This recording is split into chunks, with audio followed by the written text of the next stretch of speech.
call this meeting to order. Notice of this meeting stating the date, place, and time has been disseminated as required under the Open Public Meetings Act, Chapter 231, PL 1975. Mr. Clerk, can you please conduct the prayer and flag salute? God of the universe, look thou with favor upon these here assembled, and bestow thy guidance upon the members of the governing body in their deliberations. This we ask in thy name. Amen. I pledge allegiance to the flag of the United States of America and to the republic for which it stands, one nation, under God, indivisible, with liberty and justice for all.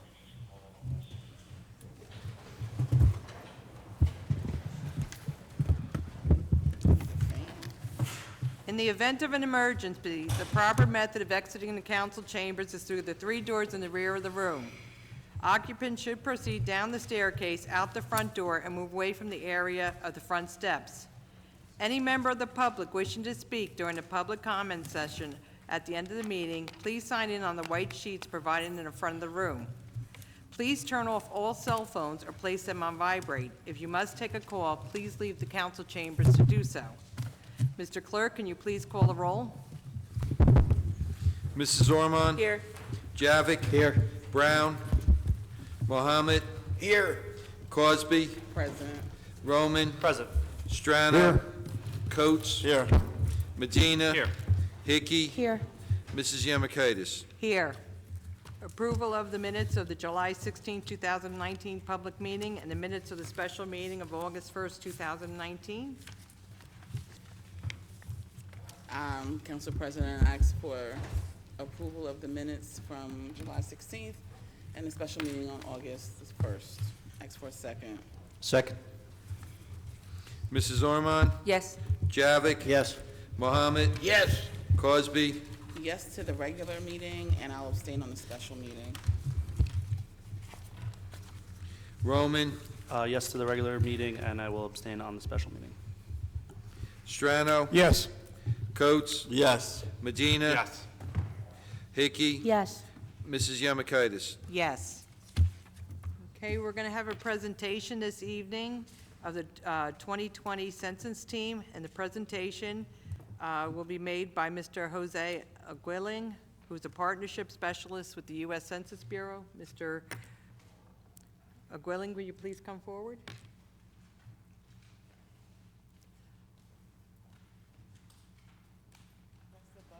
Yeah.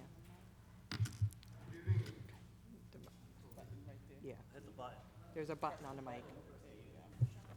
Sorry. Last time I was here was 10 years ago, so. On behalf of the 2020 Census, I'd like to thank Mayor Derek Armstead of the City of Linden for this day, especially proclaiming census in the City of Linden. We thank you for your commitment to inform and motivate all the people of Linden to participate. We have less than 1 year for Census Day. This is April 1st, 2020, to be counted once, only once, and in the right place. The 2020 Census wants to inform all the people of the City of Linden that it's easy, it's safe, and it's important for the community. And that for the first time you can answer the questionnaire in 3 ways: online, through the internet, by mail, or by phone. It's important that we count all the people because population numbers determine how many legislators sit in the House of Representatives. States use these statistics to redraw legislative lines and school districts. The population figures also are used to distribute $675 billion to grants for schools and institutions, infrastructure and transportation, services for children and families and seniors, emergency planning and rescue, and more. You'll be seeing plenty of census materials and promotion throughout the year to remind you that the 2020 census will be mailing out invitations in March of 2020, and you'll be receiving them in your respective addresses. So you can go online for self-response to complete the questionnaire, or by mail or by phone.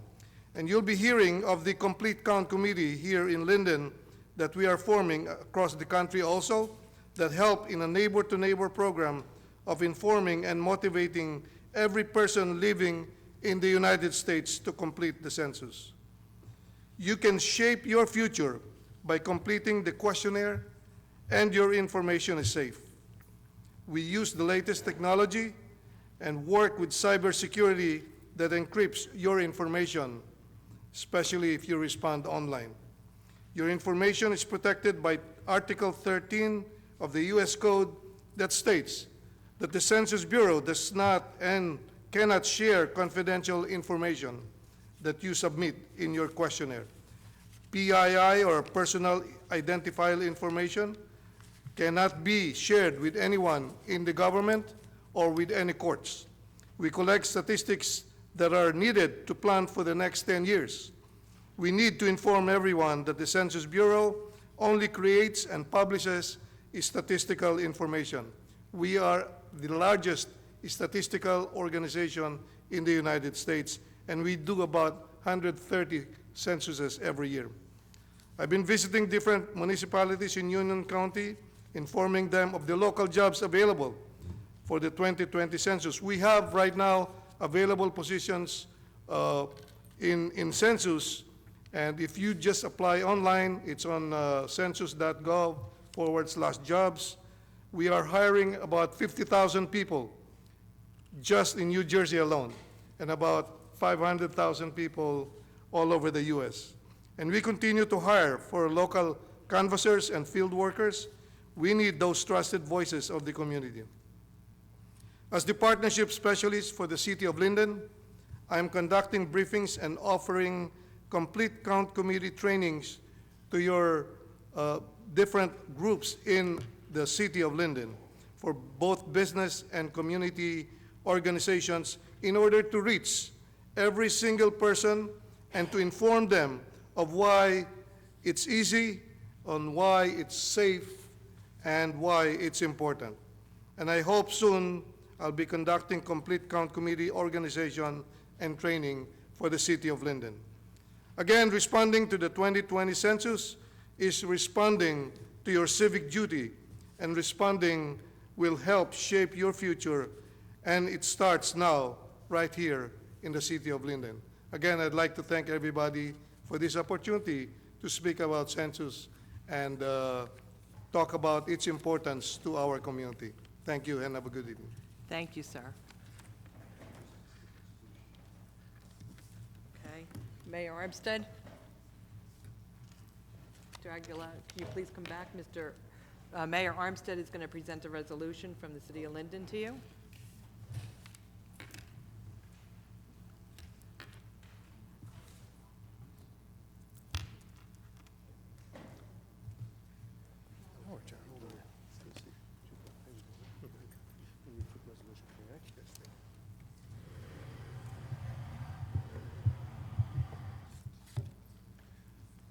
Good evening, everyone. We have a resolution supporting the 2020 U.S. Census and a complete count for Linden. The resolution reads as follows, but prior to that, I just want to thank John for his efforts, and him and Kevin Derrick, who work with the census right here in Linden, in doing a good job. They will be doing some hiring for people who are looking to work on the census, and I'm sure by the end of the night we'll have all the information you need to assist you if you're interested in that endeavor. So, resolution reads as follows. Whereas preparation for the 2020 U.S. Census are well underway, signaling once again our nation's decennial effort to count and analyze its growing population. And whereas the census, mandated by Article 1, Section 2 of the U.S. Constitution, is a civic activity that affects people of all ages, races, cultures, and ethnicities. And whereas the importance of a complete and accurate 2020 census cannot be overstated, as its results help decide how more than $675 billion in federal funds are spent annually across the country on services ranging from emergency response and fire departments to clinics and hospitals. And whereas census results also will determine the number of congressional districts that New Jersey is allotted, and will also be used to help draw state legislative and ward lines. And whereas failing to achieve a complete count of the City of Linden's residents could deny funding and federal grants for each person not counted. And whereas when Census Day arrives on April 1st, 2020, people will for the first time be able to respond anytime and anywhere, be it online, from any device, by mail, or by phone. And whereas conducting the 2020 census will nonetheless be a massive human undertaking, requiring hiring of hundreds of thousands of part-time workers to carry it out. Now therefore it be resolved that the mayor and council of the city of Linden do hereby proclaim April 1st, 2020 as 2020 Census Full Participation Day throughout the city of Linden. In doing so, we pledge our full support to a thorough and accurate count of all Linden residents. We urge all of our municipal counterparts to do likewise, and we commend the U.S. Census Bureau for all of his hard work towards achieving this objective, and is signed by myself, Derek Armstead as mayor, and Michelle Yamakaitis as the council president, and our city clerk, Joseph Bowden. Thank you, John, for everything you did. Thank you, Mayor. Okay, this evening, we have no ordinances on hearing, so we're moving on to the consent agenda. All items listed with asterisks are considered to be routine by the city council and will be enacted with one motion. There will be no separate discussion on these items unless a council member so requests, in which event the item will be removed from the general order of business and considered in its normal sequence on the agenda. Does any member of council wish to remove any item? Seeing none, could we have a motion, please, on the consent agenda items number 1 through 9? Yes, Council President, I make a motion for the approval. Consent agenda 1 through 9. There's a question, and I ask for a second. Sorry. Second. Okay. Point of order, Council President. Thank you. Mr. Antonelli? Okay.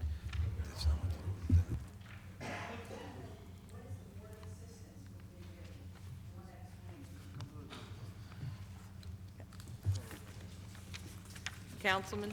Okay. Explain to me, Board of Assistants, what does this consist of? Mr. Antonelli? It's number 3.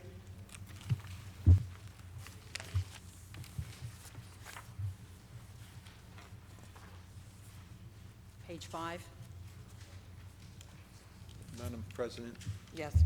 Yeah, the board oversees or works with our welfare director, Mary Ellen Tango.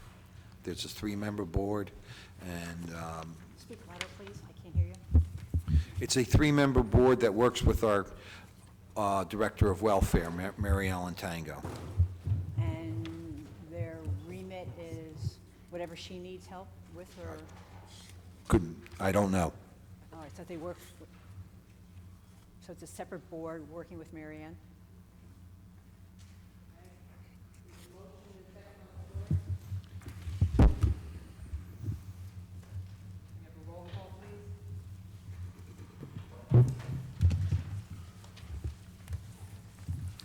Mrs. Ormond? Yes. Javik? Yes.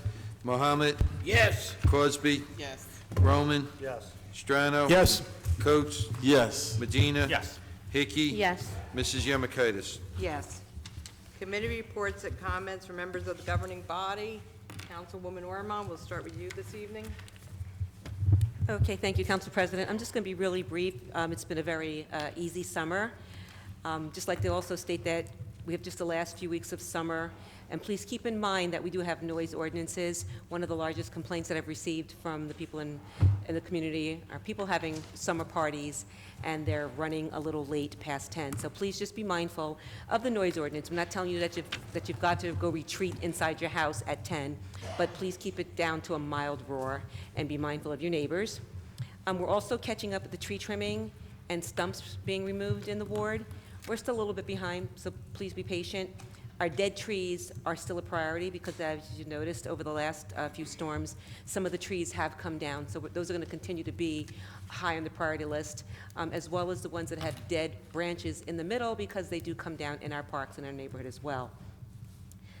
Sidewalks this fall, they are going to be replaced, but once again, I want you to note that The sidewalks that are damaged because of tree roots are the city's responsibility.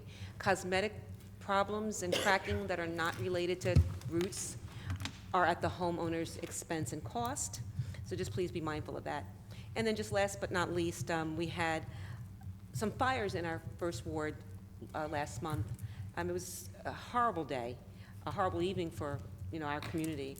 We saw one house actually burn completely down. There was no one living in the home, but still it had an impact on the neighborhood.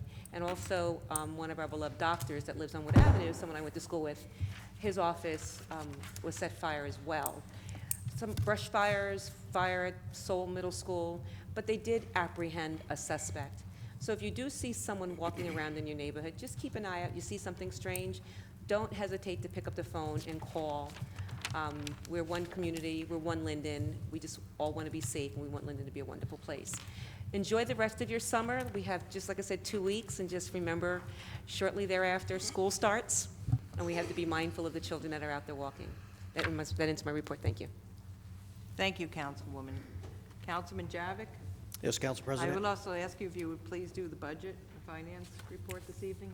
Certainly. Let me Thank just you. pull that up.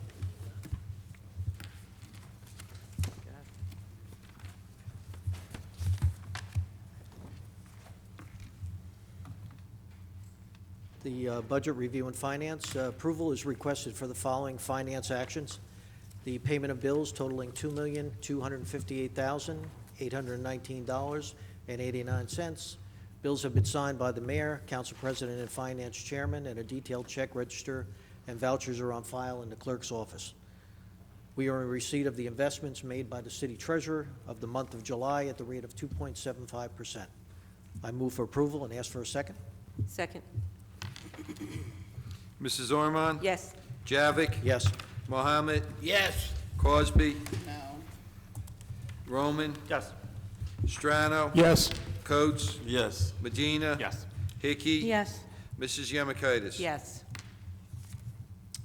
Continuing, as chairman of the Fire Committee, the Fire Prevention Bureau collected the following monies during the month of July 2019, $7,250.64. Also, in regards to the Linden Fire Department ambulance billing, the amount of $53,348.46 for July 2019 has been added to the total deposits for 2019, totaling $418,968.37. Also with the fire department, in addition, I would like everyone to put on their calendars, actually, October 4th for Fire Prevention Night. It's a little early yet, but it's a good time to put it on your calendar now. We're going to have it in front of City Hall, 5 p.m. to 8 p.m. We will have fire department displays and apparatus, safety demonstrations and information. Also attending will be Sparky the Fire Dog and Freddie the Fire Truck. We'll also have prizes for the children and refreshments. As far as my ward report, good evening. Last month, I mentioned about the intersection of West Elm Street and DeWitt Street. I'm still advocating for a four-way stop and light at this corner. At this point, the Traffic Committee and Lieutenant, after a study, have been making several changes that in their expertise, they believe could eliminate any further situation. I have given them some additional items also on DeWitt Street and continue my endeavors. We're getting ready to start a new school year. Please be considerate to the crossing guards. They represent the police, and their jobs are to keep everyone safe and traffic flowing smoothly. Please follow their guidelines. To everyone in the Lexington Park area, we have an increase in police patrols given the current situations in and around the park, and we are monitoring the truck situation over there. Speeding continues to be monitored also in the ward. Tree trimming, if you need any tree trimming or if you think it might need removal, please reach out to me in the ward. Also, if the sidewalks are being affected by the trees, call me. I can be reached at 908-494-4608 or email me at bjavik@linden-newjersey.org. Council President, end of report. Thank you, Mr. Javik. Councilman Mohammed? Thank you, Council President, and good evening. The City Clerk License Division is submitting this monthly report for the month of July 2019. The office issued 31 dog licenses and 43 miscellaneous licenses and collected $1,563. There were 102 birth, death, and marriage transcripts for the city revenue of $1,530. Marriage and civil union, $69 to the city of Linden, $575 to the state, zero for domestic partnerships. Miscellaneous revenues was $20, zero to the state. Bingo and raffles was zero. Vital statistics, $990, and interest earned, $65. Total of $2,690 to the city of Linden, at grand total, and $575 to the state, grand total $3,184.65. Also, I'd like to commend the Linden Police Department and the Linden Fire Department in regards to an arson that has taken place, and the perpetrators were caught, and we thank the person that was able to report that matter. But this is how we keep our city safe. When you see something, say something, and things will happen. Also, the Fourth Ward Park on Saturday, we'll be holding the Fourth Ward Park Day, and I will be saying probably more about that towards the end of the program to commend the people who have initiated that. God bless all. School year is coming up. Remain safe, and if you haven't gotten a chance to go to the beach, at your councilman's urging, he asks that you take a day and enjoy yourself. Thank you. Thank you, Councilman Mohammed. Councilwoman Cosby? Thank you, Council President. So, good evening. I want to just wish my baby girl a happy birthday. She's the last birthday of the year that you're going to hear from me. So, Cece's 15. Happy birthday, Cece. Happy birthday. Regarding Hale Avenue Park, I was informed a week ago that there was a major issue with the park-related underground drainage, and so the installation for the playground equipment is going to have to wait. And the plan is to reconfigure the equipment. For more detailed information, you can contact the director in his office, 908-474-8666. That's Director Mr. Dan. The request that I had months ago, 2 months ago actually, for installation of lights on Mildred and Bernard Avenue were submitted, and they were not read until the July meetings, the June meeting. So on July 3rd, PSC&G got our request. It's going to take about 2 months for the installation. Yay, Cranford Avenue is finally done. Cranford Avenue was awesome, thanks in part to the grant from the freeholders. And I want to thank my neighbors for their patience in the area. It was rough for a few weeks, but it's done, and I'm grateful that we finally got it done. Let me see. Our community meeting last week featured the demonstration of the voting machine that will be used in our city in November, and the Board of Health provided valuable information about immunization. Reminder for all Fifth Ward voters, we vote at school number 4, and the entrance is in the back. The next regular Fifth Ward community meeting is going to be October the 17th at 6:30 p.m. I'm going to invite the Board of Education candidates, and as always, we'll celebrate Hispanic heritage. On September the 14th, Wheeler Park, off of Southwood Avenue, we're going to have our 4th annual All Cancer Awareness, and the co-host would be my Civic Association as well as Save-A-Lot Supermarkets. We are raising funds to donate to Linden residents. Unfortunately, Mr. Johnson, who's a Fifth Ward resident, lost his battle with lung cancer. So we're going to give the registration fees to the Linden Lions, who will give to pediatric cancer survivors here in the city of Linden. September the 14th, if anybody wants to register, go to Eventbrite or contact me directly, 908-718-7933. I had expected to see the ordinance for introduction on the new traffic pattern that's going to be in the Fifth Ward, 4th District. However, the email of July 30th was not acted upon, so expect that for next month. What's important to note is the following. One-way streets is going to be added, East Baltimore Avenue between East St. George's Avenue and Union Street in the southern direction, just for 1 block. 3-way stop intersections, we're going to add East Baltimore and Union Street.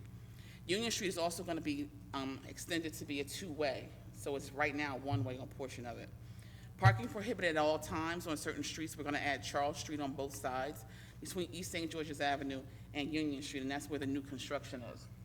Before my time is up, I just want to say, in the city of Linden, since I've been here in 2011, before I got here, I've been calling for fair and equitable hiring, and I'm disappointed, okay?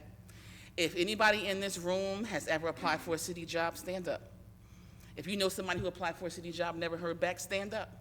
If you know somebody in this room who is a city employee, has been treated poorly, stand up, okay? And I'm doing this because I requested respectfully for the council to have an investigation committee, right? But guess what? Our time ran out, and my issue wasn't that important, so they want me to wait until next month. I'm not going to do that.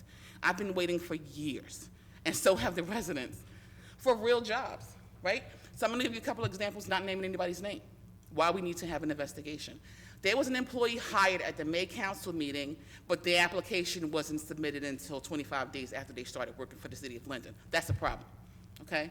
You also have an employee who, on the application, left it blank when asked about the education. They got the job. Wait, they haven't provided all the information, the pre-employment qualifications, and it goes on. You have employees getting transferred, disciplined for stuff that, you know, whatever for whatever it is. Promotions, titles. It's a lot of stuff that we need to investigate objectively. So we do have a personnel committee, but my concern is that the personnel committee members are referrals on some of these applications. They have personal relationships with some of these people. I'm not trying to down anybody or dog anything, but there is conscious incompetence, period, point blank, right? Fair is fair. I got on council and said, guess what? I'm elected. My family can't get a job unless they pass a test. That's fair, right? I'm gonna leave it there. Thank you, Councilwoman. Councilman Roman? Thank you, Council President. Just to add to the Councilwoman's point, I've never even recommended anyone for a job because I know that would be an instant disqualification. So I want to say something personal real quick. A.G. DeVito, Kenilworth firefighter, passed away early morning Friday, not long after finishing up volunteering at the Kenilworth Fire Annual Carnival. These pictures I wanted to put out here earlier tonight. I love A.J. A.J. was a county employee for 10 years. He was his dream was to be a firefighter, and he's been serving as a firefighter in Kenilworth for 3 years.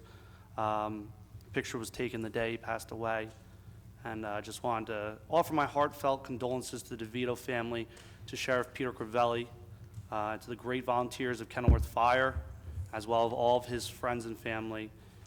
AJ, everyone knew AJ, whether it was from Winfield, Kenilworth, Union, Hillside, Linden. Everyone knew AJ.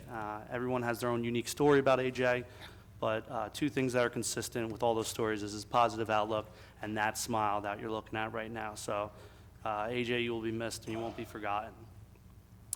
The Spray Park is closing Labor Day, the county Spray Park. It's gotten better. I want to thank Public Properties for getting me those trash cans out there that I requested. It's really actually helped the trash problem. As some of you may know, we've had a big problem with littering down there. So the park closing on Labor Day. The county and I, as the ward representative, will be sitting down discussing how to make the park better for everyone, specifically and especially the residents of Kennedy and Stimson.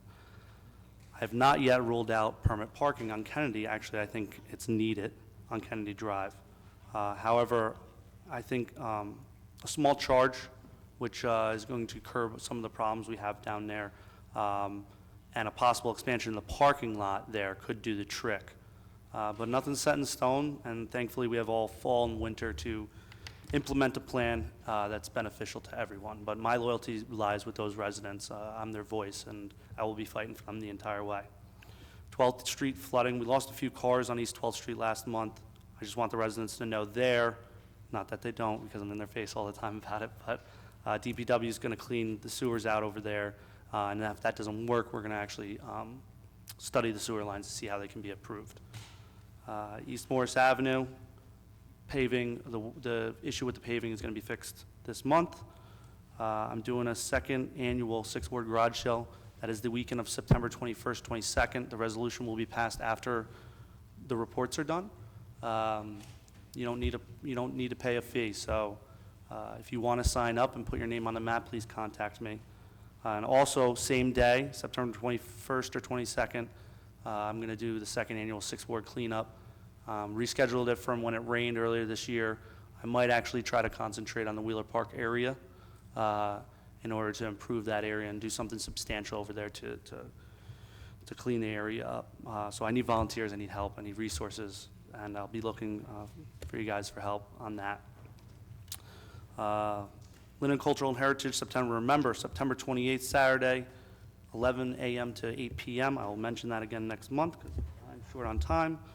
Walmart widening, lots of prep works happening on Stiles. It's going to be happening on Pleasant, 1 and 9, the entrances to where the Walmart's going. Walmart cannot open up unless they do those entrances first, and a little bit of the area around. So they will be working going forward. Tune in my social media, or better yet, sign up for Nixle. Go online, have someone else go online for you, type in Nixle, sign up for our Nixles. Our Nixles go out probably once a day at least. Lieutenant Gunther's very good with that, and that will keep you informed, better than Facebook ever could. In the future, I want to, and I'm going to be working on this, the bridge on South Style Street, it hasn't been painted since I was born. And I've been talking about that for years, and I just looked at it today, and I got the tree cut away, so you can at least see the bridge, but now we really need to look to paint it or put a banner over it. So I'm going to be talking with Public Properties and our directors on to see how that can happen. And one more minute, Council President, if you don't mind. Clinton Street, I was away most this weekend, but we had 2 more accidents on Clinton Street. We've studied it twice. There's like, between the 4 or 5 intersections in between 1 and 9 and Linden Avenue, there's like 10, 12, 14 accidents. It's all the streets, it's not just one. So we need to figure out a way. I'm getting flash signs, stopping signs put in at Cedar, and I might actually have the opportunity to get speed signs, which tells you how fast you're going, solar speed signs. That is going to come in a month or 2. However, 4-way stop signs are going to fix this problem, and we need it over there. So I'm again imploring this council, as I've done several times, to please help us over here. Come and speak to the residents with me, and you'll see there's a need for these. Thank you, Council President. That concludes my report. Thank you, Councilman Strato? Yes, Council President, thank you. In receipt of the... Hold on 1 second. Okay, all right. You don't have to time me, I'll be quick. Personnel report. We've got 5 items here, starting with the Fire Department. Number 1A is the promotion of Lieutenant Jason Iozzi to the rank of Captain effective August 28, 2019, at the annual salary of $124,000. B is the promotion of firefighter Thomas Wengurter to the rank of Lieutenant effective August 28, 2019, at the annual salary of $108,000. 2 is Community Services, Public Works. A is the approval of a residency waiver for Miroslav Jankowski, a diesel mechanic previously approved but not specified on the personnel report, which was dated last month, July 16, 2019. B is accepting the resignation in good standing of Cornelius Daves, laborer, Tier 2, effective August 2nd, 2019. C is the termination of Nicholas Grzybowski, laborer 1, Tier 2, effective August 1st, 2019. D is the termination of Eric Mike, laborer Tier 1, Tier 2, effective August 16, 2019. E is the approval to post for 4 laborers, post externally for 4 laborers at the starting salary of $15 per hour. F is the approval of salary adjustment for James Venditto to $98,213 annually pursuant to the resolution of Teamsters 125 grievance. 3 is the Department of Parks and Recreation is the approval of the seasonal list which is on file in the city clerk's office. 4 in the Police Department, A is the termination of Michael Forfa, police officer, effective August 9, 2019. B is the hiring of Eric Libby and Timothy Howarth Taylor as public safety telecommunicators, pending the successful completion of all the city and police department pre-employment requirements, and that's at the annual salary of $38,000. C is permission to hire up to 8 police officers at the annual salary of $40,000 from the attached list pending the successful completion of the police department's background check and successful completion of all medical and psychological examinations. 5, in the Personnel Department, A is to amend the hire date of Chanel King, intern, from July 17, 2019 to July 29th of 2019. And B is the Family Medical Leave Act / New Jersey Family Leave Act leaves, and these requests have been reviewed by council. The approved list is on the file with the Division of Personnel. That's the extent of the personnel report. Are there any questions?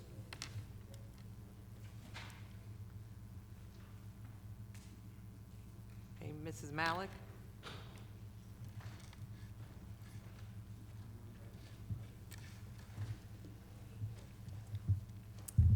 The 8 police officers that are going to be hired, has this been budgeted before, or what have we put in for this money that's going to be spent? All right, Roth? Madam President.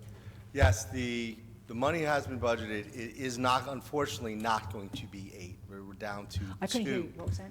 I said we do have 8 budgeted. Unfortunately, it's down to 2 candidates at this point. I was revised by the chief. They still have to go through the background psychological testing. So we may wind up with none, depending on what happens with the psychological and medical tests. Right. Now, I But know. they are budgeted. I know everyone talks about complement for, like, the fire department, for the police department. So these 8 individuals that are referred here, is that to augment the complement, to increase it, or? No, Or what? those are 8 open positions to get back to where they 8. want. There are 8 open Open positions. positions that they're going to do it. Got it. All right. Thank you. Any other questions on the personnel report? Seeing none, Councilman? Okay, thank you, Council President. Seeing no other questions, I move for approval of this report and request a second. Second. Discussion.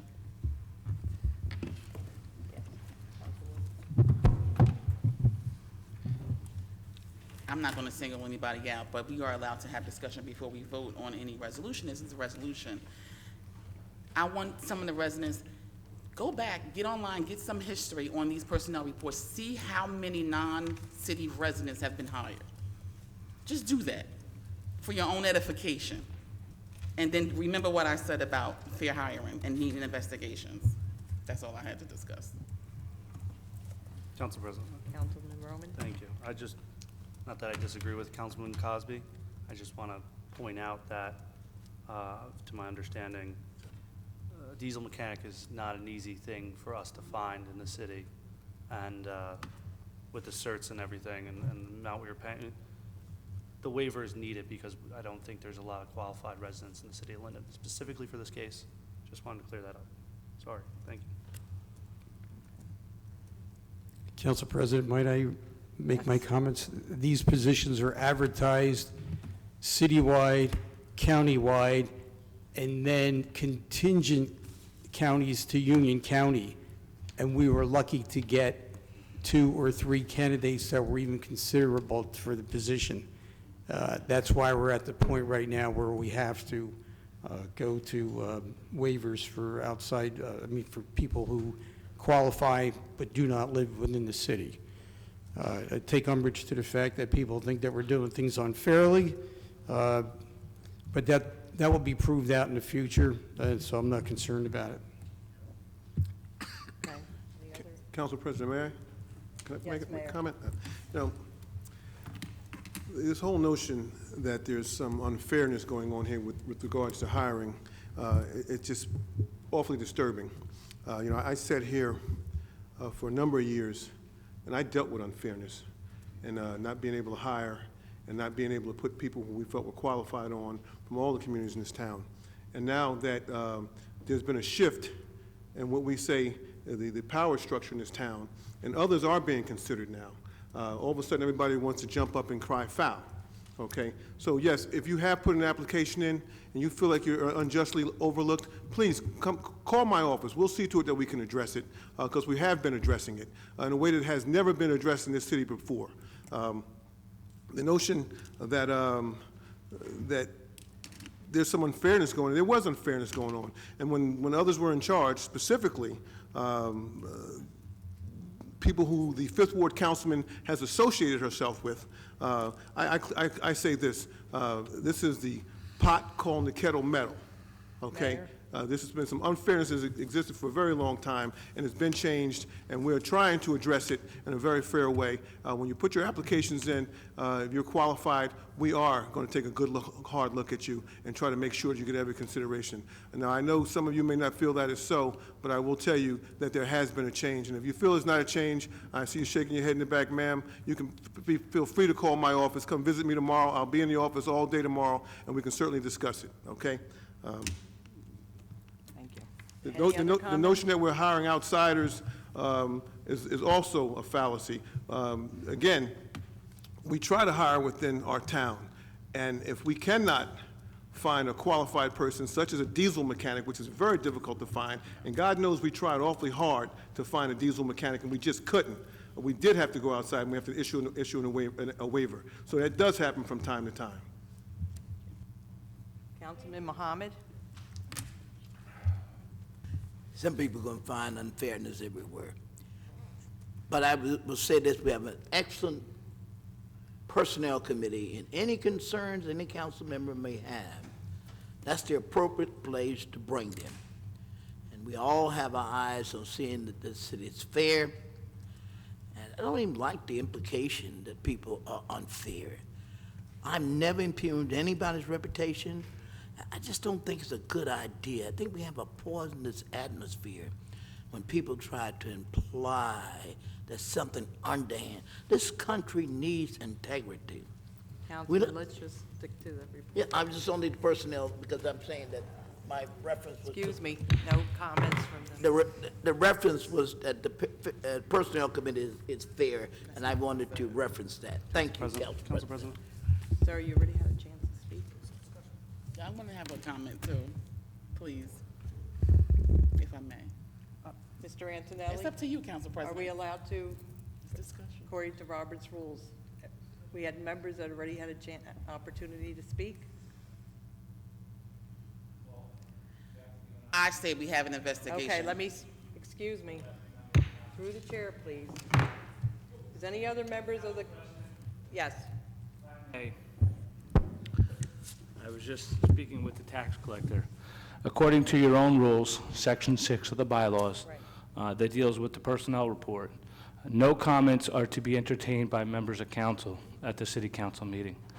Obviously, you've relaxed that rule, and you've allowed members of council to comment, but I think the intent of the rules that you adopted back in January were to allow the discussions on the personnel report to take place in executive session when we have our conference meeting in the back room. So those, as I said before, those conversations and discussions take place in executive session as required by law. Yes. So I didn't say anything at the point this started to happen, but I would just, again, remind members of council to be cautious with their comments, because we are, trending on a fine line here with regard to a potential violation of the law. Okay, we have a motion and a second on the floor. Can we have a roll call, please? Mrs. Ormond? Yes. Javik? Yes.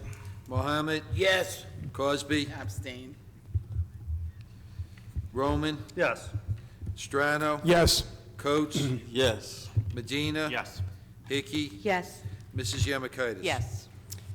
Council President, I'd like at this time to congratulate Lieutenant Jason Iozzi and firefighter Thomas Wingart on their promotions. I think Jason is here. Yes. Congratulations. Well deserved, well earned. All right, I'd like to conclude my report for this month. Thank you. Thank you, Councilman. Councilman Coates? Thank you, Council President. I'd like to, this town is a beautiful town, and we all just need to get along. That's it, just need to get along.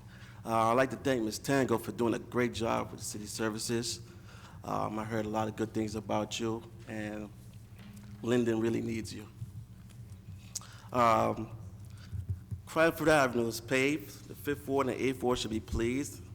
The residents are very pleased that the streets has been paved, so they could move their grandparents and the kids get back and forth to school in one piece. The fire department did a great job in the last, say, 3 weeks, putting out fires around town Linden. I want to commend them on that. As far as safety-wise with the police department, cars in the 8th Ward and other wards have been broken into. Please lock your doors. Make sure you leave no type of expensive items in your car that might entice someone to break into your car and take your property. The new school year is approaching. And, I want to wish our kids in Linden a successful year. And I hope they do a lot of reading and utilize all our Linden resources, including our nice library. My email is pcoates@linden-nj.org. Number is 908-577-4168. That completes my report, Council President. Thank you. Councilman Medina? Yes, thank you, Council President. I'll try to be brief. I just want to address everyone in the ward, but before I do that, I do have a committee report for streetlight. And if you allow me 2 seconds, I would love to ask for a motion for approval of a streetlight. Just bear with me a second, because I have the full number here. I apologize, folks. All right. Council President, I make a motion for the approval of streetlight for approval of a streetlight at pole number 60312 at 2215 Northwood Avenue, and I request a second. Second. Mrs. Ormond? Yes. Javik? Yes. Mohammed? Yes. Crosby? Yes. Roman? Yes. Strano? Yes. Coates? Yes. Medina? Yes. Hickey? Yes. Mrs. Yamakoitis? Yes. Thank you, Council President. And I might go over 30 seconds, by the way. Just want to address some things in the 9th Ward, just like Councilwoman Ormond mentioned earlier, with the late night parties around the summertime. This is actually the first year that it's been pretty bad in the 9th Ward. So you know what I tell folks when I go meet them and introduce myself and whatnot? I just ask them, why do you buy a home, right? And they generally remember it's a nice, quiet area. We love the home. We love the neighbors and whatnot. So with that being said, I just tell them to keep that in mind when you decide to have a party until 1 o'clock in the morning with loud music. So I always remind people of that, because people seem to forget that they do have neighbors. It's a residential area and whatnot. So that's the only real issue that I've been coming across every weekend. And obviously, we try to take advantage of the great weather when the humidity is low, and I get it. But please, folks, be considerate of your neighbors. It's not, you're not in your private banquet hall and whatnot. When you're outside and you have speakers out there, just be considerate, especially when it's past 11 o'clock and midnight. It's really inconsiderate, especially when you have young families and whatnot. I just want to give a quick update also on Northwood Avenue. Was able to really finally connect with the Mayor Roselle. We're trying to get that road, trying to sit down around the table with both Mayor Armstead, Mayor Danzero, and the freeholder, and also all the county stakeholders, because the section between Raritan and Amsterdam is not a county road. It's Bureau and the City of Linden. The road is in bad shape. We need cooperation from Roselle to try to get that road paved. We have truck traffic, which is causing the road to deteriorate even faster. So some of the ideas, we're just trying to sit around the table to come up with some sort of solution to get that road paved, and possibly even have the county take over that road. I might be asking for too much, but I would love for them to take it and pave it. But again, that's a far stretch. Just a quick update on that, and I will be sending an email on that. I did speak to Mayor Armstead, and hopefully we can come out with a date that works for everyone to sit around the table and brainstorm how we can address this issue. Tree concerns, I think DPW has been doing an amazing job. We do have some trees out there that still haven't been trimmed, but again, they've been doing an amazing job, and Director Frank Dan will receive an email from me for some of those trees and addresses that have not been touched. Sidewalk and paving will hopefully start in September. We're always the last for some reason, but I know we got some approvals here. We did it last month, and we're doing it this month here with some resolutions. and we're hoping to get those sidewalks and roads paved. I'm excited about those. Also, I'm excited about Resolution 2019-319 that is on the resolution for tonight, that is authorizing the city to hire a consultant to address and look into our flooding issues throughout the city of Linden, particularly on Myrtle, Elmwood, DeWitt Terrace, and Rosewood Terrace, which is a trouble area. Yes, correct, and other areas in the city of Linden. So I'm excited to see that on there because those have been trouble spots for a while, especially when a heavy downpour. I actually had a gentleman that sent me a picture rowing his canoe on Rosewood Terrace. I kid you not, it was the craziest thing ever. With all that being said, school is opening. Please be extra careful and cautious when you're driving, especially around our schools and parks. I say it every year. I see people when they get back to their normal routines, kids are going back to school, parents are flying down the road trying to get their kids to school because they're running late or whatever the issue is. But please just leave a little bit early and be cautious when you're on our roads. I see it every day, but especially in the school season, it gets even worse. So we'll be asking our police department again to put messaging boards, enforcement and whatnot when resources are available. And again, if you do get caught and you get caught speeding, running stop sign, then you know what, you deserve it. Because at the end of the day, my life, my son's life, and everyone's lives here are very important. I could always be reached, 908-986-6100. Feel free to text, email amedina@linden-nj.org. I'm always available to help, answer any questions, and address any issues. Thank you. Thank you, Council. Councilwoman Hickey? Good evening, everyone. First, I want to let everybody know, many of us up here on council, we're invited to events all the time. We do try our best to make everything. Unfortunately, we can't make everything, and we do have family obligations as well. I was fortunate enough to attend the American Legion on Elizabeth Avenue, Post 102, on July 27th for a flag raising, which was very, very nice. We have a new commander there. His name is Jan Cook. He looks forward to making a lot of changes and improving and doing some fundraisers and different events. And I look forward, I put my head in the game and I said, listen, I'd be happy to help you to do different events, maybe bingos and burgers and different kinds of things to help bring some community together while supporting our veterans from the city of Linden and around the county. But they were nice enough to present Mayor Derek Armstead and the City Council with a plaque in recognition and sincere appreciation for the dedication shown to Post 102 members, which assisted us in all programs and activities to assist our veterans for God and country. So I'd just like to give this to the mayor.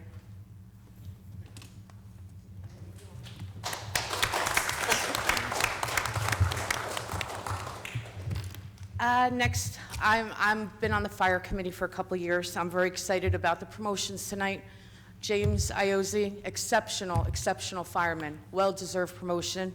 Same thing with Thomas Weingarten. Just very happy about their promotions. We're very lucky, especially after what's just happened with the fires in our city. The response, the county help that we received was absolutely amazing. The one fire, I was at one fire, I went to the other fire. I've never seen anything like it in my life. This fire actually melted parts on fire trucks. That's how hot it was. And when you see something like that, it really gives you an appreciation for our firemen, our policemen, our Office of Emergency Management. We're all there, and there must have been 30 fire trucks there from all around the county. And when you see everyone come together like that, it really makes you feel grateful for the things we have instead of worrying about things that really aren't important. So that's about my fire department. Casino night, everyone knows that I run casino night with Ann Ferguson for the Linden Housing Authority every single year, the last weekend in January, the 25th. It's a Saturday night, the weekend between the NFL playoffs and the Super Bowl. So we squeeze it in there. This is our 10th anniversary. I can assure everyone that we are going to go up and above of what we usually do for casino night. So once I start advertising those tickets, I may hike them up a little bit. You know, we give you a lot for your money there. and it's for the disabled and seniors in Linden, and so I look forward to doing that. A quick shout out to my residents on Stockton Circle. They've been living through a nightmare for the past year, and I can officially say that 2 weeks ago is the last time that your neighbor will put trash out at the curb at 3 o'clock in the morning and have no respect for your neighbors. The house has been closed on today, and he is out of here. But I have to thank everyone in the city of Linden, every department for working together and upholding their positions to help all those residents who are having a really tough time. Trees and curbs, we're caught up on a lot. I know there's still a couple out there that I've called into Frank Dan today. Please text me. It's usually the easiest way, 908-347-4548, so I can make sure you're on the list. Burglaries in the 10th Ward. Had a chat with Chief Hart, and before I knew it, they were on a mission. We can never release what kind of things our police department are doing, but let me just tell you, they were on their mission, and one night we got a couple, and another night we got a few. But I want to let you know, a lot of them are teenagers in our neighborhood. The most of them, the doors were open on the cars. They're gonna go in your cars if your doors are open. I believe it was like a 48, it was a very high percentage rate. Almost every single door was open that was gone through. So we have more police presence, and I think that, I might need one more minute, Council President. Oh, glad I did. Pretty soon, we're gonna be planning after the summer, Fall is Here event with Armando and Gretchen, some refreshments, just get to talk, hang out, and please look out for that. We'll be planning that. Lastly, I just want to put it out there that I've always appreciated Wood Avenue, and I've been very disappointed not to be able to get involved with it because of certain reasons. January, I've put it out there that I would really love to be a part and help with Wood Avenue.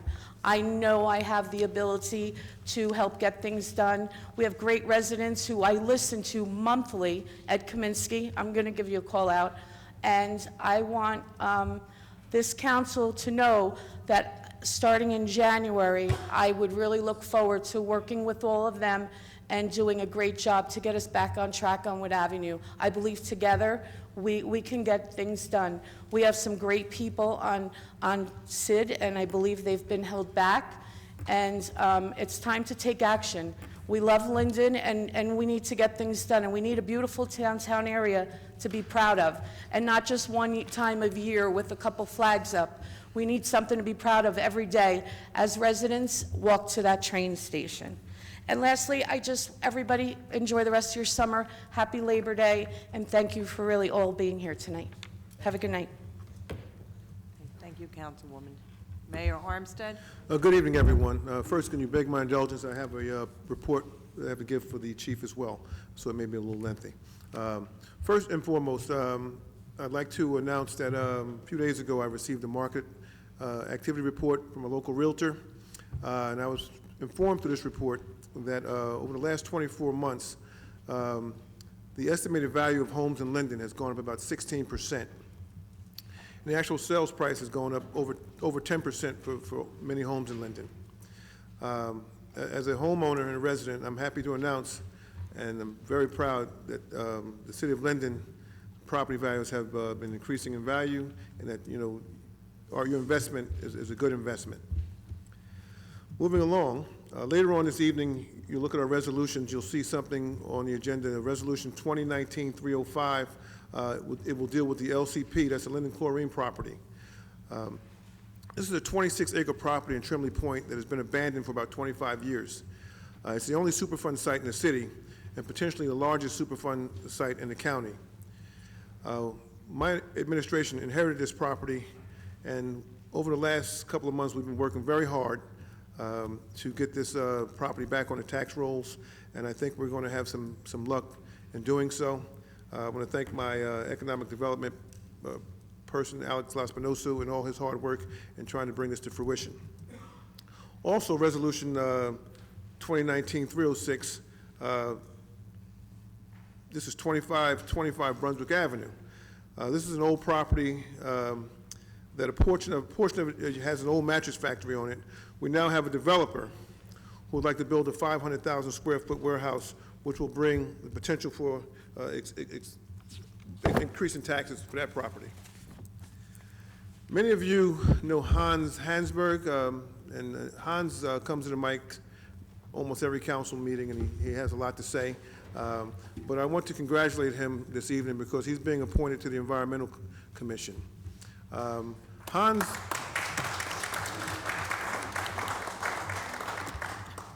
Hans is an individual. He comes to the microphone, he says what he has to say, but he just doesn't come to the microphone. He stops by my office and he voices his concern, and he just doesn't complain. He comes to the office with solutions sometimes, and that's what we're looking for. We want to embrace people who bring solutions and who want to try to make Linden better. It's very easy to come to a microphone and throw stones and complain, but bringing in solutions is where we all should be. And speaking of solutions, okay, a number of meetings we sit here, and people do complain about the SID and various branches of government that we have in this town. And I do believe in my heart of heart that the 10th Ward Council person, Gretchen Hickey, is passionate about our SID. And I think this governing body, next year when we start doing committee assignments, I do believe that we should put her on the SID committee.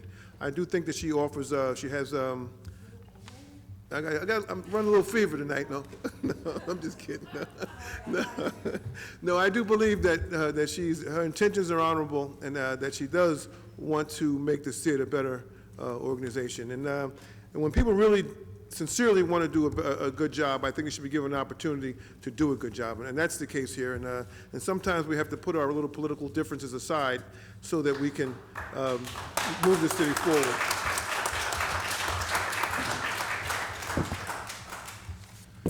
Okay, moving along, Legacy Square. Last month I announced that we have Chick-fil-A who's coming to Legacy Square. I'm happy to announce that Linden's going to have his first seafood restaurant chain coming to Linden. Hook and Reel will be coming to Legacy Square. We also have LA Fitness and Taco Bell that are coming. All have signed leases at the Legacy Square development. That's the former GM property. They are proposing to be open at the beginning of next year. On another positive note, we received a call from the general manager for the Super Walmart, and they project to hire 300 employees, which they plan on working with our Linden First program to provide employment to our local residents. The projected opening date for the Super Walmart will be the middle of November. Later on this evening, you'll see a resolution in Office of Constituent Services. In the last few weeks or so, we've been receiving a number of complaints with regards to homeless people.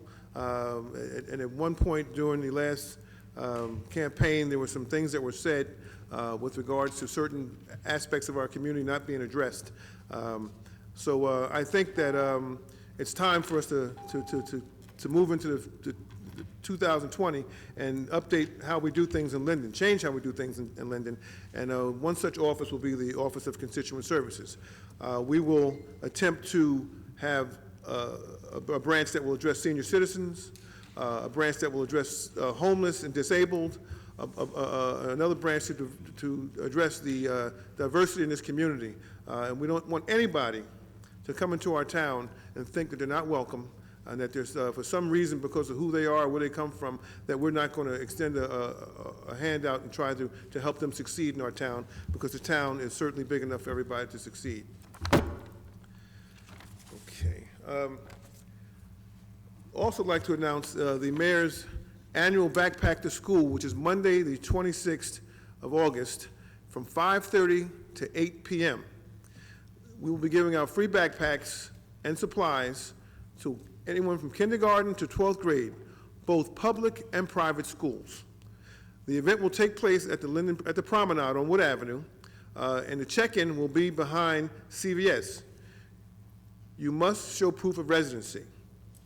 I'd also like to announce Community Day at 4th Ward Park, which will be Saturday, August 24th, and that will be from 12 to 8. And I'd like to extend a special thanks to Janelle Henderson for putting this event together every year. She does it. She's always been, and hopefully always will be, a person who gives back to her community, and I've seen that all her life. She's always cared and loved that Fourth Ward, and we do thank her for her efforts. Last but certainly not least, I have a report from the police department, from the chief. The Linden Police Department, along with Linden First, will be sponsoring an information session for the New Jersey law enforcement applicants on Thursday, August 22nd at 6:30 p.m. in the Linden City Hall Planning Room. That's on the 3rd floor in this building. Police officers will be in attendance to provide information on testing and the application process. You may RSVP to the lindenfirstnj@gmail.com, or you can also call the Linden Police Department Professional Standards Division at 908-474-8477, or you can email policejobs@lpdnj.org. For more information, the application deadline is August 31st. You can also go to www.nj.gov/CSC. And that concludes my report, Mr. President. Thank you, Mayor. Okay, we'll move on to resolutions. Public comments will be permitted for those specific resolutions to be removed from consent approval. Each member of the public shall be given up to 3 minutes to speak on a resolution that they request to be removed from the agenda. If they request more than one resolution to be removed, regardless of the number, you will have a total of 5 minutes to speak on all. Please read the synopsis of the resolutions, which have been prepared by the City Clerk's office. Each is informative and self-explanatory. However, if you wish to address a specific resolution, the council will entertain questions on it. Does anyone wish to remove resolutions 219, 292 through 219, 325?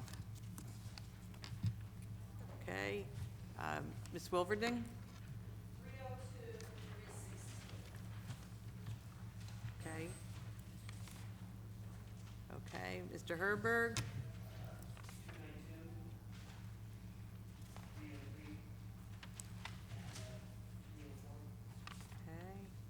Ms. Malik?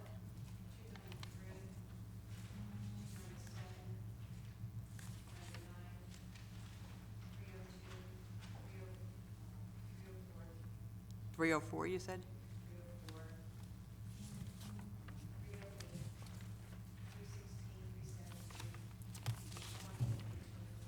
320, 324.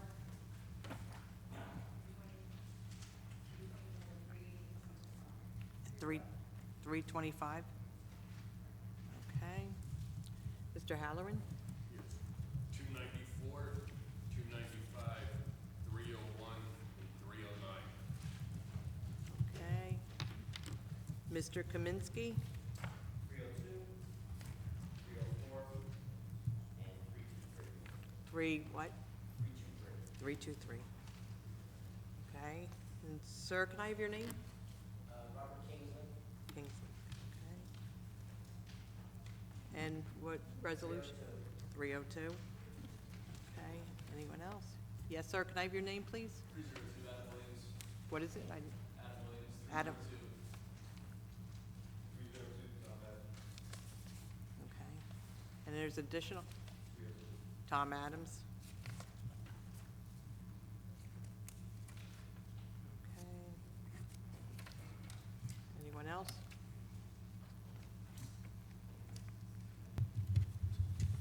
You ready? Councilman? Thank you, Council President. 302, 307,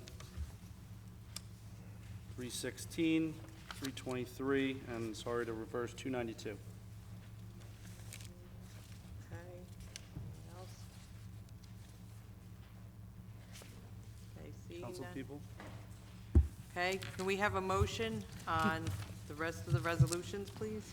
Yes, Council President, I request an approval for resolutions 292 through 325, with the exception of, and I hope I have this right, 292, 293, 294, 295, 297, 299, 301, 302, 303, 304, 307, 309, 308, 316, 317, 320, 323, 324, and 325, and I request a second. Second. Mrs. Ormond? Yes. Javik? Yes. Mohammed? Yes. Crosby? I'm abstaining on 312. I'm voting no to 314. I'm going to vote yes to the rest that have not been pulled. Roman? Strano? Yes. Coates? Yes. Medina? Yes. Hickey? Yes. Mrs. Yemakaitis? Yes. Okay. Mr. Herberg, we'll start with you.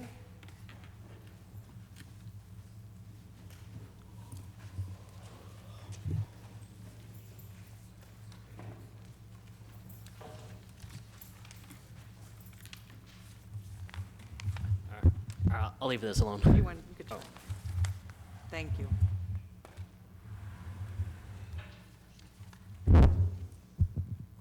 Perfect.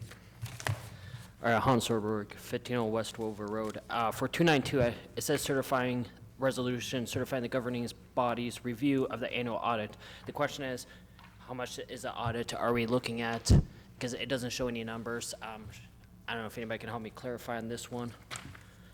Also, too, I'm looking at, where the heck was I? I apologize. It says, 303? Yep, correct. Thank you. 303, resolution ratifying certain payments made by the municipal treasurer during the month of July 2019, which do not appear on the claims list, but, okay, you're talking about certain payments, but I don't get why it's not appearing on a claims list, and how much money are we looking at? You know, usually, I mean, is this privatized, or is this something personal? I had a question about that. Also, too, for 304, resolution support of Port Authority of New York and New Jersey to Newark Airport. I gotta say, they're all the way up in Newark and Elizabeth, and the question I had is like, okay, what are we getting out of them? I mean, come on, we got our own airport, and they got theirs. I mean, hey, if we're gonna support them, are they gonna help us out? I think that's fair to know. I mean, they got larger budgets and everything like that. And I know there's talks between them and Atlantic City Airport. I mean, there's rumors going on the media about that, so I think it'd be fair to find out more about Port Authority, because I think we got our own in Linden, but I really want to find out more about that. I'd be happy to talk to it at the time. All right. We'll start with you, Councilwoman, on 304. Yeah, just real quick, I requested this resolution. This is regarding the Port Authority. The Port Authority Okay. Airport Project in Newark International, Liberty International Airport. It's a resolution of support. What's happening is their improvements are being done, but the resolution is asking that the state will do minority and women-owned businesses. That's what this resolution is about. Okay. So, and what we get from that is, you know, we encourage and we support, you know, folks from Jersey, women and minority businesses. Yeah. Oh, that's great. That's what it's for. That's fantastic. I want to make sure on that one.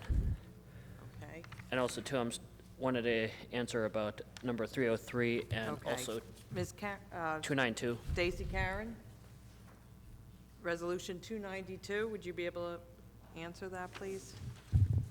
Council President, I can answer that. Okay, regarding the audit. This is something that's done annually, and recommendations are made by the auditor with regard to our audit and our compliance. I'm happy to report this year there were no recommendations, as well as in 2018 and 2017. So this resolution just memorializes that. It's the annual audit. We have no recommendations, but obviously this resolution indicates that all members of council have looked at, you know, whatever recommendations were present, but there are none. All right, thank you. And also, for 303. Yes, 303, that's regarding the claims list. As to this resolution, sir, so obviously we meet once a month. So these are for certain claims that did not make the July meeting. So it's kind of like the gap period, if you will. So certain claims that did not get to the bill list for the July meeting for various reasons, that's what this resolution does. It kind of catches up and pays those bills. All right. Yeah, when you're talking about these bills, they're not going to get late fees, right? Because I know if you don't pay the bills on time, they get fees. So there's not going to be fees, right? I mean, The resolution makes certain payments that the treasurer is authorized to do. It confirms those payments such as payroll, insurance premiums, and occasionally an item that needs a special check. all right, thank you. That's all I need. Okay, Ms. Wilverding?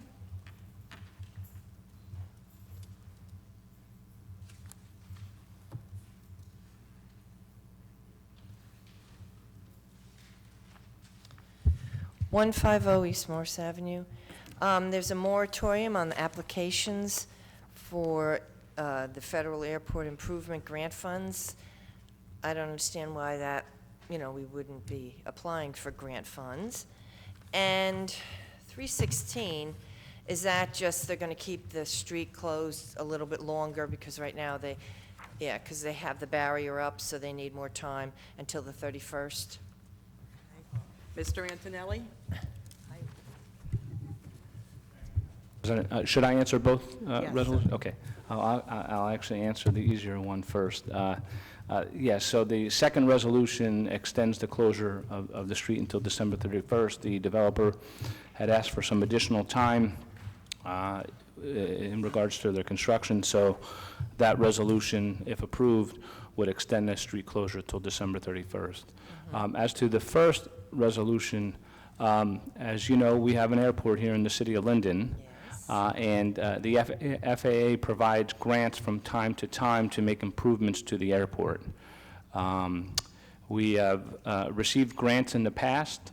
When the Linden Airport was reconstituted, we used FAA grant monies as well as bonded money through the UCIA. When you obtain grant monies from the FAA, they have certain grant assurances that come along with those grants. We currently have grants that we are still obligated to comply with. I believe the grant assurances extend for about another 14 years. But what this resolution does, if approved by council, it essentially expresses their intent to not seek or not apply for an FAA grant at this point in time. This does not prevent them from applying for a grant in the future. But we are dealing with some compliance issues with the FAA right now, and this is a part of our global response to the FAA, which includes this resolution expressing council's intent to not seek FAA grants at this time. So we're not going to be asking for more money to fix up the airport because of something that wasn't finished before? I'm not talking about what was not finished before. I'm talking about prospectively. This resolution, if adopted, indicates or expresses our intent, or the council's intent, I should say, not to apply for grant monies in the future. It's my I understanding. know, that's what it says here, but my question is, so that means we're not going to ask for money for this year, or if that's for next year, because something wasn't finished in the past? Has nothing to do with the past. It's just we are dealing You with... just said compliance of something. We are dealing with some compliance issues right now with the FAA. I'm not at liberty to discuss those in detail, but this is a part of our global response to the FAA. I don't know, it still sounds a little murky there, but, because I would think applying for grant funds are important, especially to maintain, an airport that's close to New York City and the route to Atlantic City, so that's why I'm asking.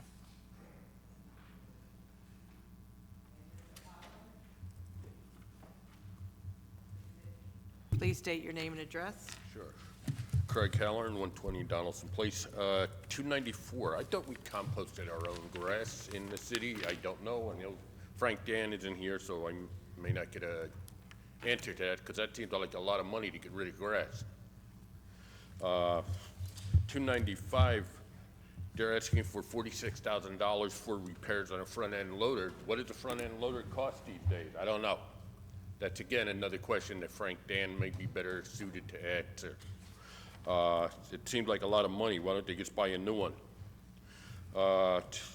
301, shared services. We're getting paid by the Board of Education for the services that we share with the nurse. This goes back to my comments from last night about using nurses that are employed by the Board of Education and other professional services to help with our homeless situation. And 309 has to do with moving the date for the November council meeting. What's the new date? Or that hasn't been determined yet? Mr. Bodak? The council meeting was supposed to be on November 12th, and the conference meeting is scheduled for November 12th through a typo. The full public meeting was scheduled for 26th. This is only correcting it and making it the 12th. Okay, thank you. Have a good night.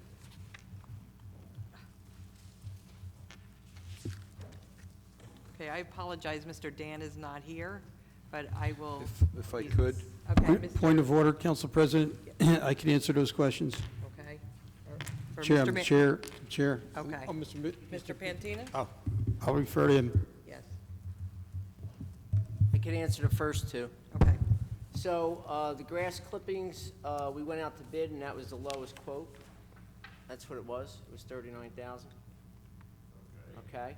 And for the Komatsu repair, it was a catastrophic failure of a major component.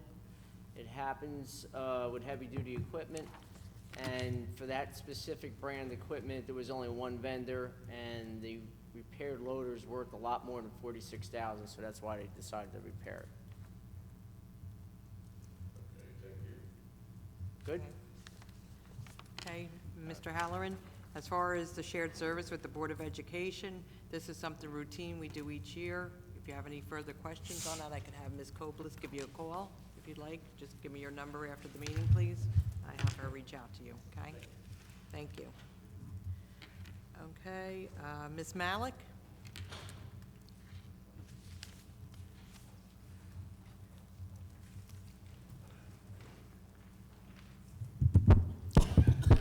Virginia Malik, Lenape Road. On 293, lead's always a very serious issue, so what I'd like to know is what's going to be inspected, and then after you have the inspection, I would assume what are we going to be doing about reclamation of that. On 297, for the $5,500, what's going to be happening on this day? You know, pull over Labor Day. Is it, I have 299, or is it, or 300, which one? 299. So on 299, this equipment, it's new equipment, but is it a new piece of equipment for the department, or is it replacing old equipment? On 302, the question I have is, so what's to happen if we do need repairs on the airport, having this moratorium? 304, I can skip 305, 306. On 308, so I guess MPA is Masters in Public Administration. Hopefully I'm correct with that. And so the question I have is, are all the elected officials going to be attending, the department heads, or what's going to be used to qualify them to attend this? And then also, what's going to be the benefit? What are they going to learn? Is this going to help them improve what? So a lot of people go for like master's degrees and things, but how is this going to benefit these individuals, and how's it going to benefit, not them personally, but how's it going to benefit the city? And on 316 was taken care of. On 317, the question I have is, you know, the landfill, that's just a sinkhole for money for the city of Linden, and so it says here not to exceed roughly $83,000, but for what time period is that going to cover? Because it seems like every quarter or every so often we put in a request for another $50,000, $100,000 to do a lot of this testing. So what time frame are we talking about? Then 320, 324, and 325 I want to kind of lump together. From what I understand is the company in 320, their bid was about $5 million more than the second one, 324, and a lot more than 325. I'm not quite sure who's in the best contention for this, but from what I understand on 325, there's a contingency that if they can't produce enough gas, that they're going to cut down the there'll be a reduction maybe in the amount that they want to lease. So the question I have here is, when someone is making an assessment of this, how much revenue are we going to lose? So if the company finds out that they can't produce, this is in 325, they can't produce the maximum amount that they're leasing the land for, and they do a reduction, how much are they going to, what's the reduction of revenue to the city? And I think I cover everything. All right. All right, we'll start with 293. That's with the lead, childhood lead inspections. Mr. Antonelli, would you be able, 293, yes. Sure.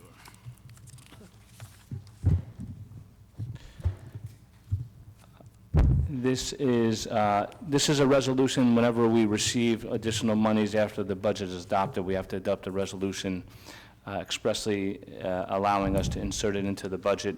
In this particular instance, the city of Linden is receiving a sub-grant of $4,000 from the City of Plainfield Health Department, which will be administered through the Board of Health here in Linden, as far as lead-based paint issues, outreach, et cetera. I mean, fortunately, paint no longer contains lead paint, and it's been that way for a significant period of time, so there are less and less issues that we have to deal with. So is there a certain target? Do we have a program to do certain inspections, like in schools or play areas? I would have to defer to the health officer on that question, but again, from time to time, the Board of Health may get a complaint over lead paint. Unfortunately, if a little child ingests some paint parcels, but again, it's not just that, but it's also for outreach and education. Mm-hmm. All right, 297. Captain Geigheimer, would you be able to, regarding the drive sober, get pulled over? The state routinely gives money to multi-municipalities. This is essentially to provide extra patrols for DWI enforcement throughout. It's not just on Labor Day, but it's throughout a time period around Labor Day. And they frequently do it around different holidays. Mm-hmm. Okay, thank you. Okay, 299, regarding the plow. Councilman Strano, since you're Chair of Public Works, would you answer that? Her question was, is it a new or old? Yeah, this is an upgrade. This is to replace an old piece of equipment that'll probably be put up for auction once the new truck arrives. So out with the old, okay. 302, Mr. Antonelli, regarding the aviation grant. Again, as I stated before, these are grant monies. Actually, there is a match of 10% that the city has to contribute with regard to the grant. But right now, if adopted, the council believes that, and it's the recommendation of our aviation council, as well as the airport committee, that the airport now is currently being maintained, and there is no need at the present to apply for any grants from the FAA. And it's generally not for repairs, right? A grant would be for some capital expenditure, some bigger project. Routine repairs are made at the expense of the airport operator. And so normally a moratorium is over a period of time. What is the period of time for this moratorium? There is no time set forth in the resolution, so as I indicated previously, if a need arises to apply for an FAA grant, at that time a determination could be made, in which case an application could be filed. Okay. You're okay with 304, correct? Yes, and 305 and 306. Okay. 308. Ms. Karen, would you be able to answer about the MPA class? I believe you had, or Mr. Antonelli? Okay. And it's public I guess I'll just keep my training. microphone on all night. Yeah. Council decided last year to apply for this program to allow department heads to participate in this program. I actually participated as well, and now council, with this resolution, is deciding to renew application for this program and open it up to other supervisory individuals that aren't department heads, but your second in line, your third in line, any other elected officials that may not have attended before. So this is a management program. It helps, deal with management issues, public relations issues, a whole host of governmental type of issues. Right. And they come here and provide the class on site. So has the city of Linden kind of prescribed the curriculum to really address things that we need in our city? So there's benefication to the city on what they're learning. This is actually a program that's provided by Rutgers. So actually, anybody could take this program. It's a mini MPA class. So it's not the extended or the But my question specifically is, so we had no input when they're coming here. I'm quite familiar when people come to your location, but when they come here, did the city of Linden, since we do have a lot of issues, public administration, was there any input from the city to Rutgers? These are certain issues or certain areas that we like to have covered. Is that? Absolutely. So they Okay. come in, there's obviously different instructors that come in to teach the classes, and it's very interactive. So it's not just someone teaching a class and taking notes. They break you out into groups. They put you in situations. So there is a dialogue between the people that are attending, and yes, there's discussions about certain issues that may be happening in the city So it's that yes get to my discussed, question. that Okay. get discussed, and not so much a resolution, but you get input actually from other people that are attending as well.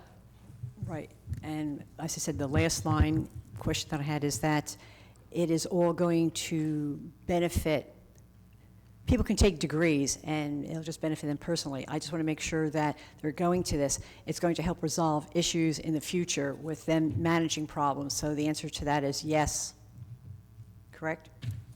Absolutely. All right, fine, okay, thank you. 317, Mr. Pantina, that's with the landfill. Even though I have a few more, we'll hold off on that. I had further issues. Oh, 317, 320, all right. 324, Actually, 325. I could group those all Sure, together. okay. Bhavani?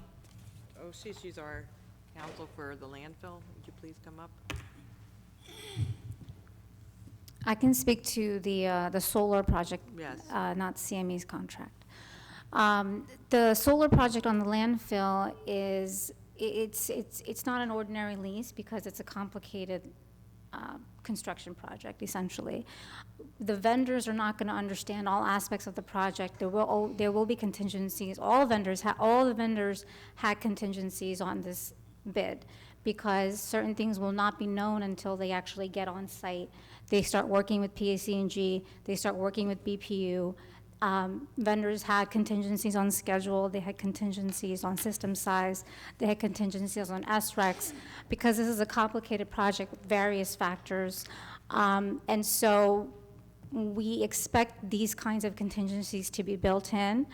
Even if you have a solar project on a roof or you have a solar project on the ground that's not even a landfill, solar vendors won't know how big their system size can be until they actually get their contractor and designer on site and doing the work. They may need to reduce their system size for various things, whether it's ingress, egress, or other issues at site. But what I can say is that the solar vendor has every incentive to make the largest system size possible, and that's why they're going to be working with CME in order to do that, because the larger size that they can create, the more profits they can create and the more revenue they can generate from themselves and for the city. But you scared my issue when I asked that if someone's going to be reducing their size, okay, then how are you going to be taking that into a competitive bid? If they said they're going to give you X number of dollars and we're going to reduce it, that's going to be to the detriment of the city, and then also that's going to disadvantage the company in number 320 and then 324. Well, they were all built on the assumption of the 5 megawatt system size, which is the largest size that you can build under the community solar program. You're still saying that it's based on the larger one, but there's a contingency that he can reduce it. So if he can reduce it, he wins the bid, and then he says, well, no, I can't build 5 megawatt. It has to be something like half of that. They all had that same contingency is what I'm saying. They all were built on that. And so no matter who goes on site, if they're not able to build to 5 megawatts because of gas vents or whatever, they're all going to be impacted the same way. And then what about having that large differential between 5 million between the first company and second company, and it's a lot more than with the third company? What was the total differential between The second and the third. and the last company, Hathaway? Yes, there was a large differential between the first company. It was about 5 million between the first and the second, and 1 million between the second and third. So it's $6 million difference. Right.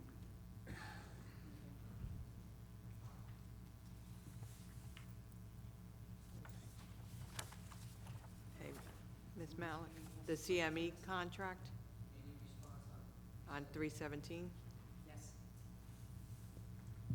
So what is the time Good. frame? So what was your question again? The time frame. Can you please Sorry. come to the microphone, ma'am?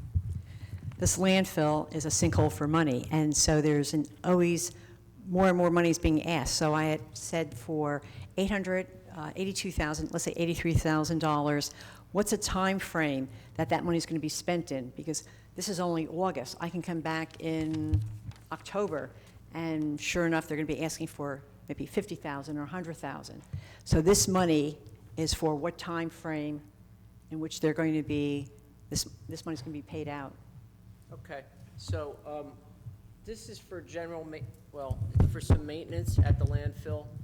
Some wells were damaged due to general maintenance, mowing, clippings. So the wells need to be repaired, and, we need additional, testing applications for an environmental improvement pilot test.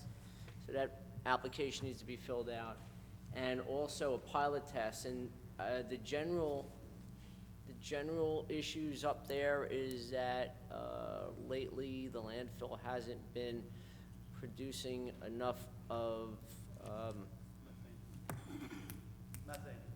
methane. Thank you. Hasn't produced enough of methane, so they can't flare combine it. between that and the flare. The flare hasn't been working properly because it's not getting enough of methane to burn. So they need to bring in a temporary flare, and in order to do the pilot test. So that's included in the 82,000. I actually have a breakdown, so it's like 20,000 for the estimated repairs on the wells. And the pilot test is pretty much the bulk of the rest of it. There's a couple $1,000s in there for the application process, but the bulk of it is the pilot test. As far as the schedule goes, I would think. I think you answered my question. So it's for some of the issues that you mentioned that are current, that have to be repaired, and then there's the pilot plan. So And it's the for pilot future test, monies. right. Okay. So are you our resident expert, since you know from before? I'm quite familiar with landfills, landfill operations from my past experience.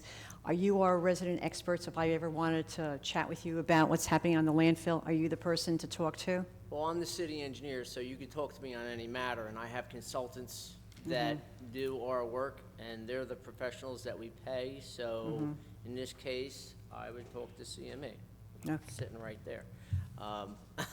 So, Got on the it. Okay. landfills, okay? Thank you. All right, You're welcome. thank you. Okay, Mr. Kaminsky?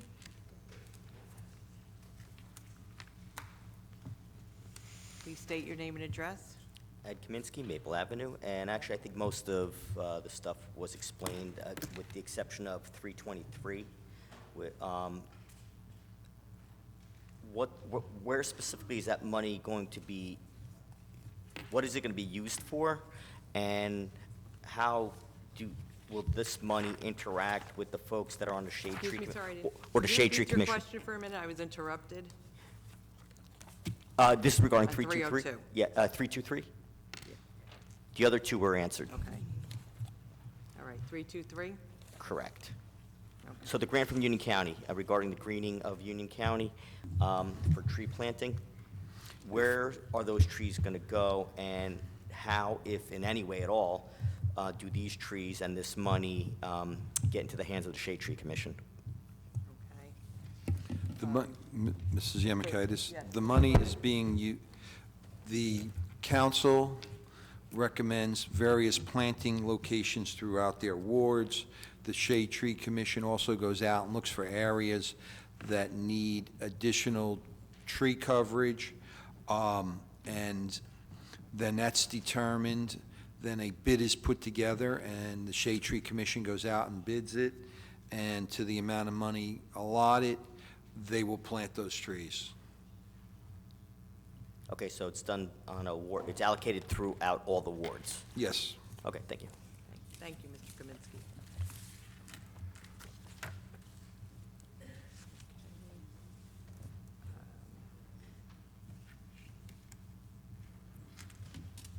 Mr. Kingsley?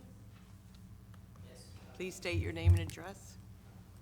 Robert Kingsley. I'm not a resident of Linden. I do use the airport. I represent the Richmond pilots. We've been using the airport for over 20 years, and it's a great asset to the community. I just find it strange that the council wants to, or does not want to, accept money which would go into the community, and yet in Resolution 304, you want to support Newark Airport, which is not immediately in your community. Basically, that's what I have to say. Thank you, Mr. Kingsley.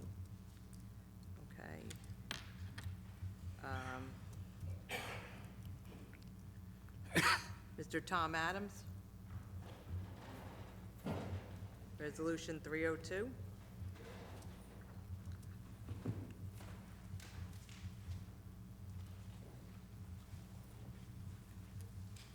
Okay, please state your name and address. It's Tom Madden. I just want to read from a memorandum of agreement the city has with the FAA. Let's see. I remind you, we have 3 minutes. Okay. Yeah, it's fine.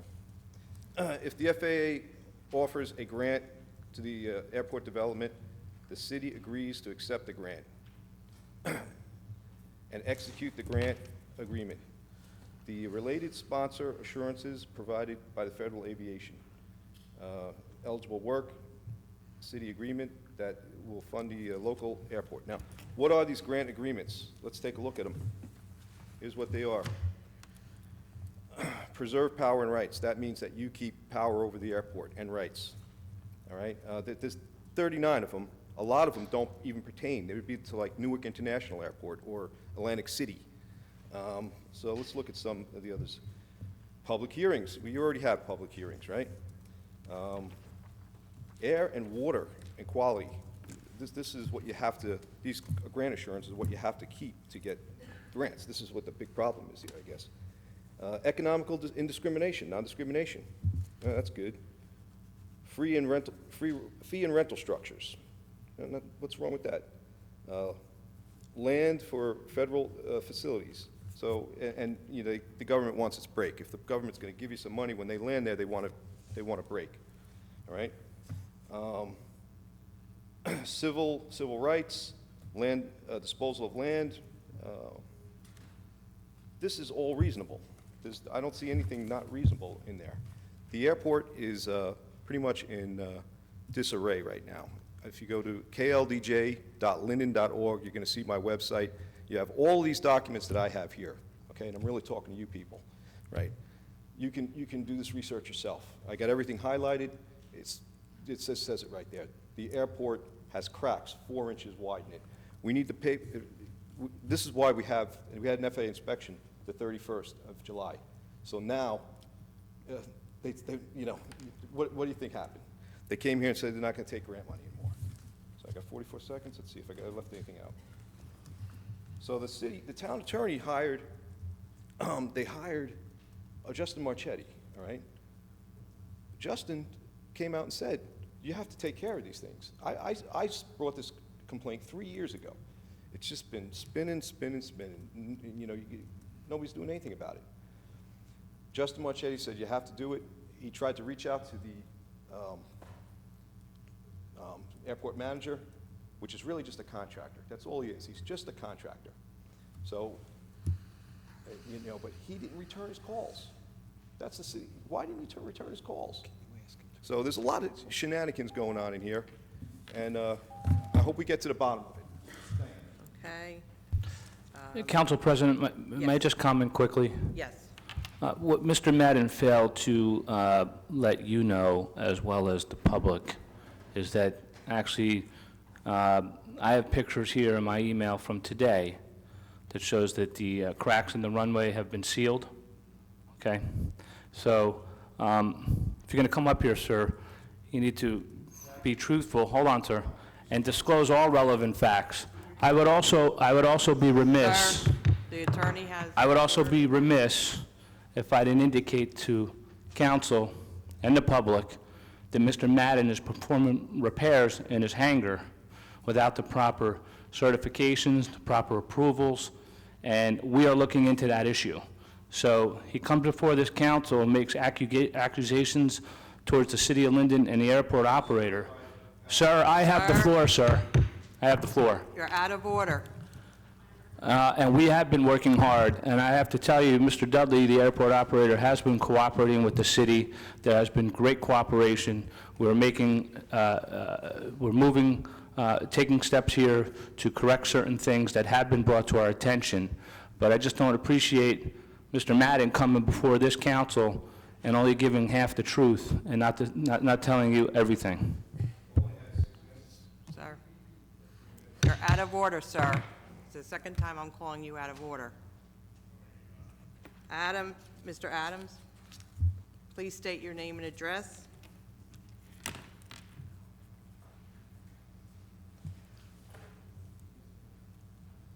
Good evening, Adam Williams, also not a resident. I've addressed this council before related to the airport. This is pertaining to Resolution 302. I'm from the Aircraft Owners and Pilots Association. According to my records, we do have about 65 AOPA members who live in Linden, for what that's worth. So starting off, Resolution 302, first point I want to thank Mayor Armstead for putting forward a corrective action plan at the end of July.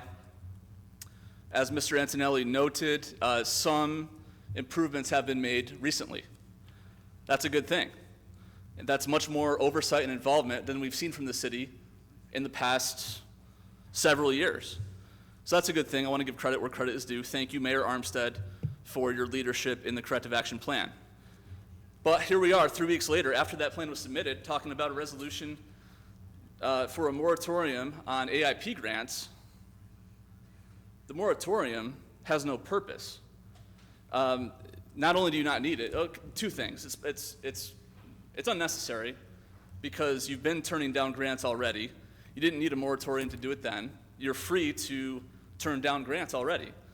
The moratorium now makes it harder. It takes away flexibility from the city to then go and take a grant when it makes sense.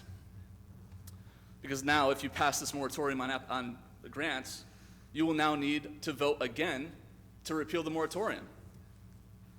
Also, the optic is just terrible. All I'm hearing is pro-growth rhetoric from the city. More jobs coming in, more businesses coming in, property values going up. Here you have a resolution saying, well, when it comes to the airport, we don't have a plan.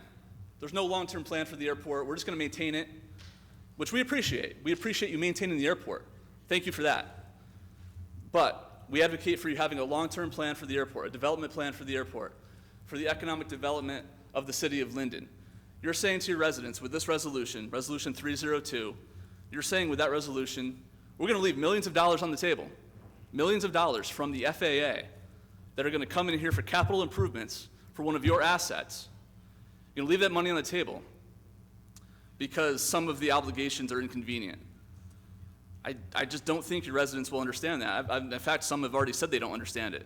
They don't understand it because it makes no sense. Please vote no on 302. Vote no. Thank you. Thank you, sir. Okay, can we have a motion on the resolutions? Oh, boy, Council President. We have a lot. I'd like, let's see.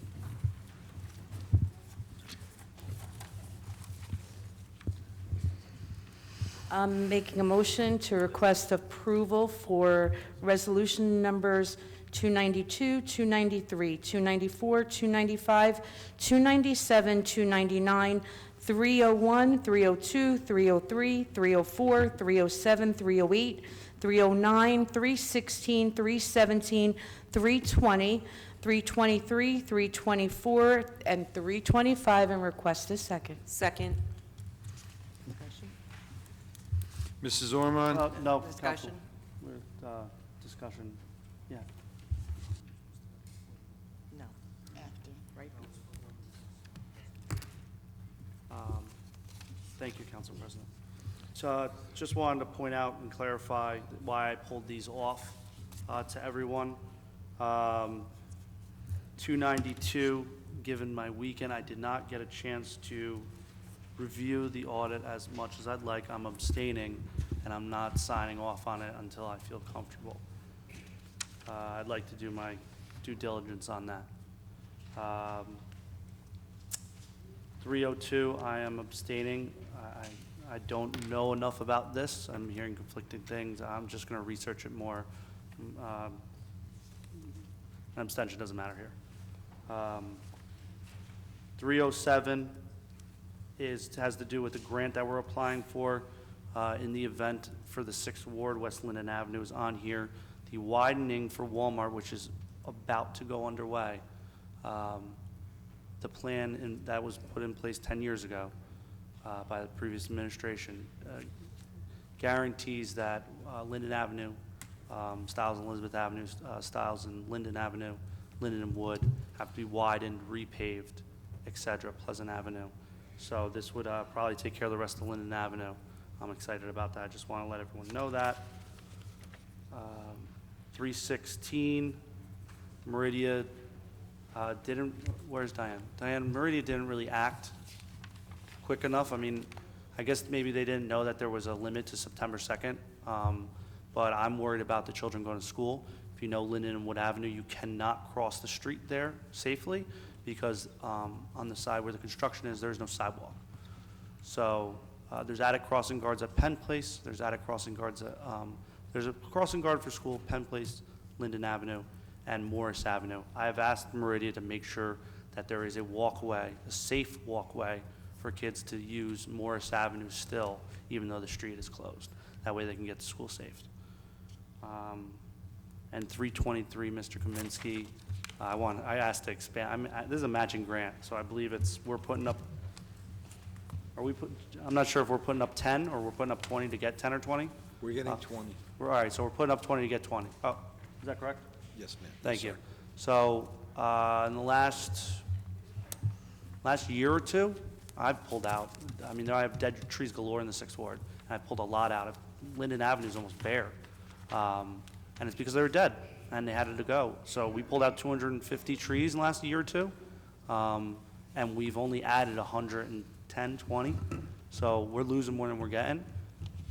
I have asked this council next year to provide a plan to increase the amount of trees, whether it's we have to spend more money outright, whatever we have to do. We need more trees in the city.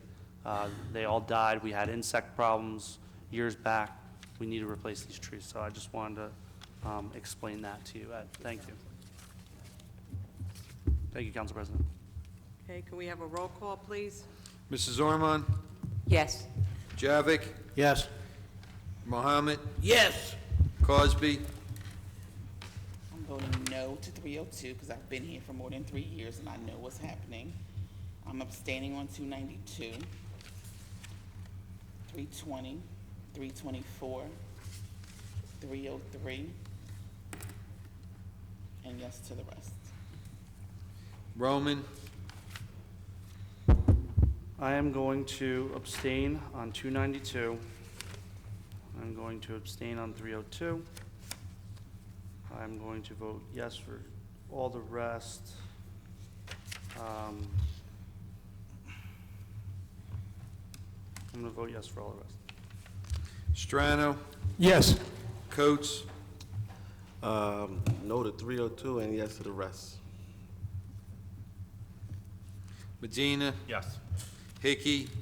Yes to all, with the exception of abstaining on number 302. Mrs. Yamikaitis? Yes. Okay, ordinances on first reading. Ms. Deputy Clerk, will you please read the ordinance? Point of order, Council President, I think you better have a count on that 302. Mr. Bodak? There are 2 noes and 3 abstentions. And how many yeses? 6. Peter's not even here. Peter's not even I'm here. sorry. You have 6. 5 to 5. So the mayor's going to have to cast a vote. Thank you, Councilman. My vote for Resolution 302 is yes. Thank you, Mayor. Okay, we're moving on to ordinances on first reading. Deputy Clerk, will you please start with ordinance 6335? An ordinance to amend and supplement Chapter 7 Traffic of an ordinance entitled, An Ordinance Adopting and Enacting the Revised General Ordinances of the City of Linden, 1999, passed November 23rd, 1999, and approved November 24th, 1999, and as amended and supplemented. It's Section 7-33 Handicap Parking Regulations, 7-33.1A Handicap Parking on Street, delete 222 First Avenue 1 space, add 1004 Chandler Avenue 1 space, and 2214 East Edgar Road on Dennis Place 1 space. Okay, can we have a motion, please, for introduction on ordinance 6335? Council President, I'd like to make a motion to introduce ordinance 6335 and ask for a second, please. Second. Mrs. Ormond? Yes. Mr. Javik? Yes. Mohammed? Yes. Cosby? Yes. Roman? Yes. Strano? Yes. Coates? Yes. Medina? Yes. Hickey? Yes. Mrs. Yamakaitis? Yes. Ordinance 6336. An ordinance to amend and supplement Chapter 7 Traffic of an ordinance entitled, An Ordinance Adopting and Enacting the Revised General Ordinances of the City of Linden, 1999, passed November 23rd, 1999, and approved November 24th, 1999, and as amended and supplemented. Section 1, that Chapter 7 Traffic, Section 7-10, parking prohibited at all times on certain streets shall be and the same as hereby amended as follows. Add DeWitt Street, east side, from the north curb line of West Elm Street and continuing 60 feet in the northerly direction, and DeWitt Street on the east side from the south curb line of West Elm Street continuing 110 feet in southerly direction. Okay, can we have a motion for introduction on ordinance 6336? Yes, thank you, Council President. I'd like to make a motion to introduce ordinance 6336 and ask for a second, please. Second. Mrs. Ormond? Yes. Mr. Javik? Yes. Mohammed? Yes. Cosby? Yes. Roman? Yes. Strano? Yes. Coates? Yes. Medina? Yes. Hickey? Yes. Mrs. Yamakaitis? Yes. Ordinance 6337. An ordinance to amend Chapter 2, Article 2, Section 4.3 of the City Code to create the Bureau of Constituent Services. Section 1, that Chapter 2, Article 2, Section 4.3 of the City Code shall be and the same as hereby amended to add the following. G, within the office of the mayor, there shall be the Bureau of Constituent Services, the head of which shall be the mayor. The Bureau of Constituent Services shall consist of 3 divisions: a division for special needs and disabilities, division on aging services, and a division on cultural diversity.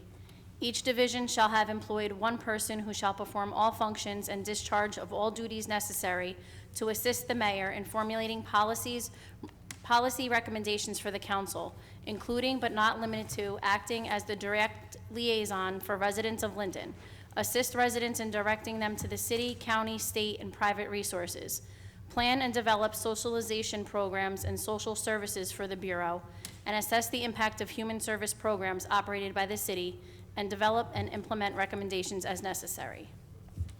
Okay, can we have a motion for introduction on ordinance 6337, please? Madam Chair, I'd like to introduce ordinance number 63-37 and request a second. Second. Mrs. Ormond? Yes. Mr. Javik? Yes. Mohammed? Yes. Cosby? Yes. Roman? Yes. Strano? Yes. Coates? Yes. Medina? Yes. Hickey? Yes. Mrs. Yamakaitis? Yes. Okay, just a little brief housekeeping note. Mr. Halloran, Ms. Koblis is here if you would like to speak with her regarding the nursing services. Okay, she's in the back there. Okay. Okay, comments from members of the public in attendance on city business only. Again, no personal, political, or derogatory comments, not to exceed 5 minutes.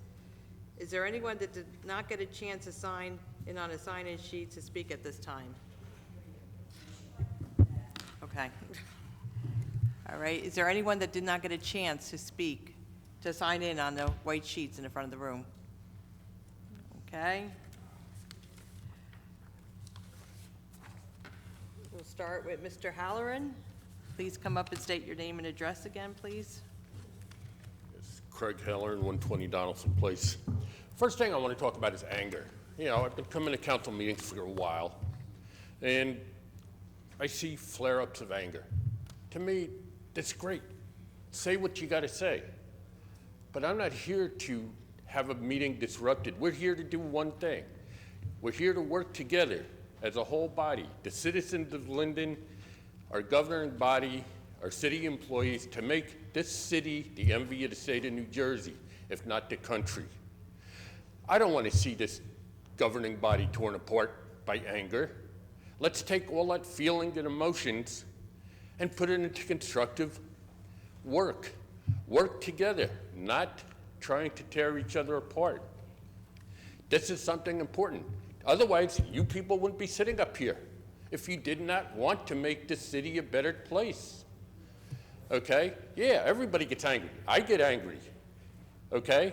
But we try to do this constructively.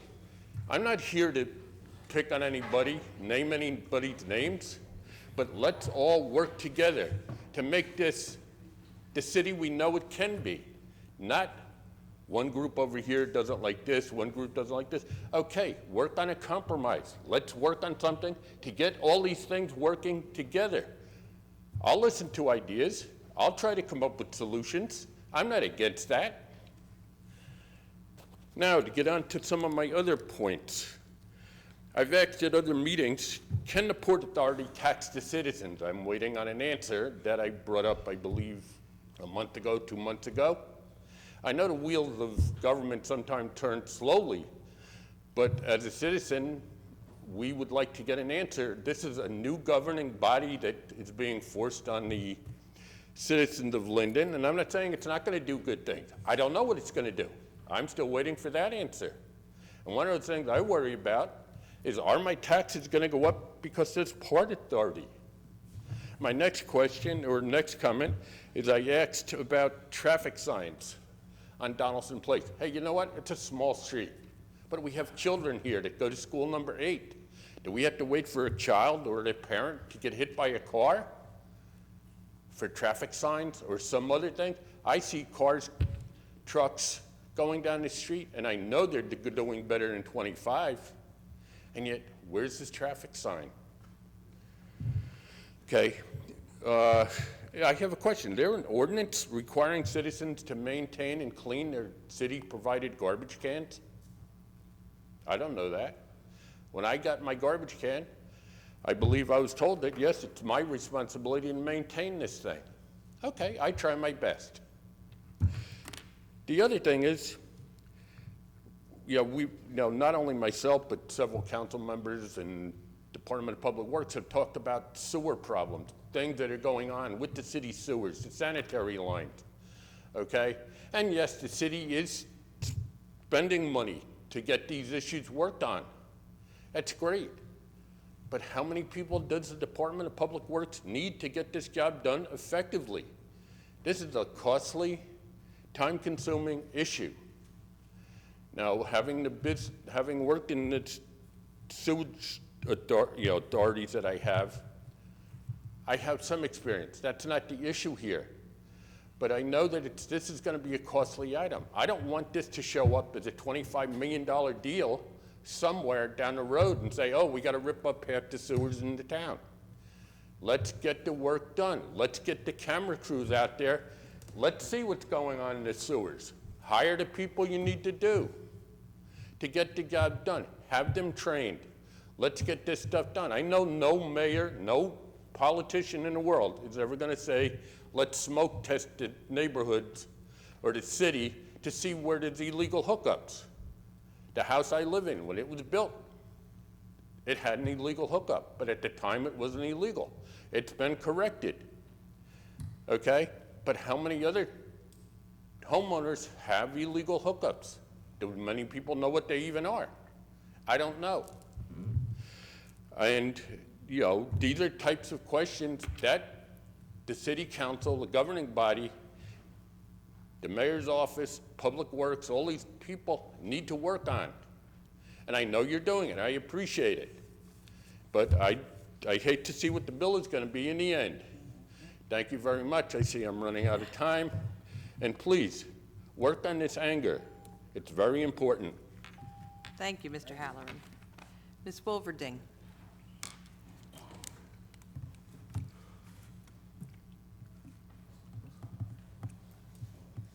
Diane Wolverding, 6th Ward.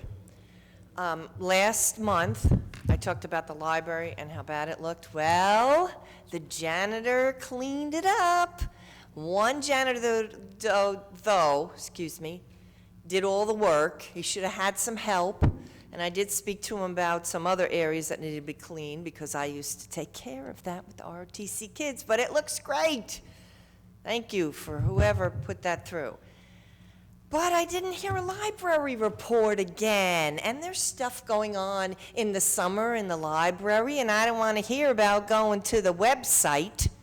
I want to hear about what's going on. So please, as a president, can we have one in September? I am so thrilled by 6337 ordinance. I actually was going to come and speak about a need, and I saw this, and I was like, yes. Okay, solution. You ready, Mr. Mayor? Hire someone with a background in therapeutic recreation. They have that degree at Kane. It would be really easy to find somebody. I actually have my master's in it, but they have undergraduate degree at Kane. Therapeutic recreation. They can do a lot for special needs and disabilities, make programs, small group programs. We have a lot in this county. I don't know if you know, at the ice skating rink, they actually have like,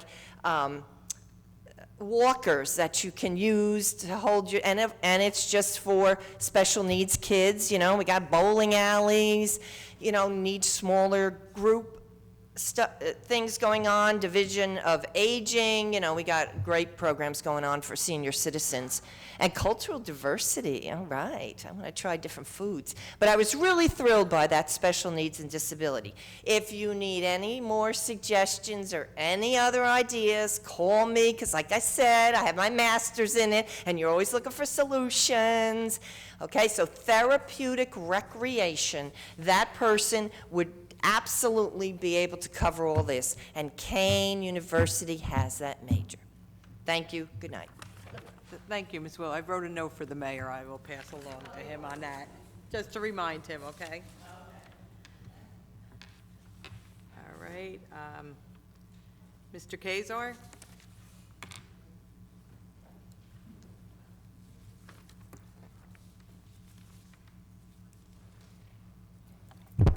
Please state your name and address. John Kaiser, 23 West Munsell Avenue. Peter Brown, you are a coward. I know you're going to be watching this. He's out there taking care of the homeless problem, he said right now. What is he, building them a home right now when there's a council meeting going on?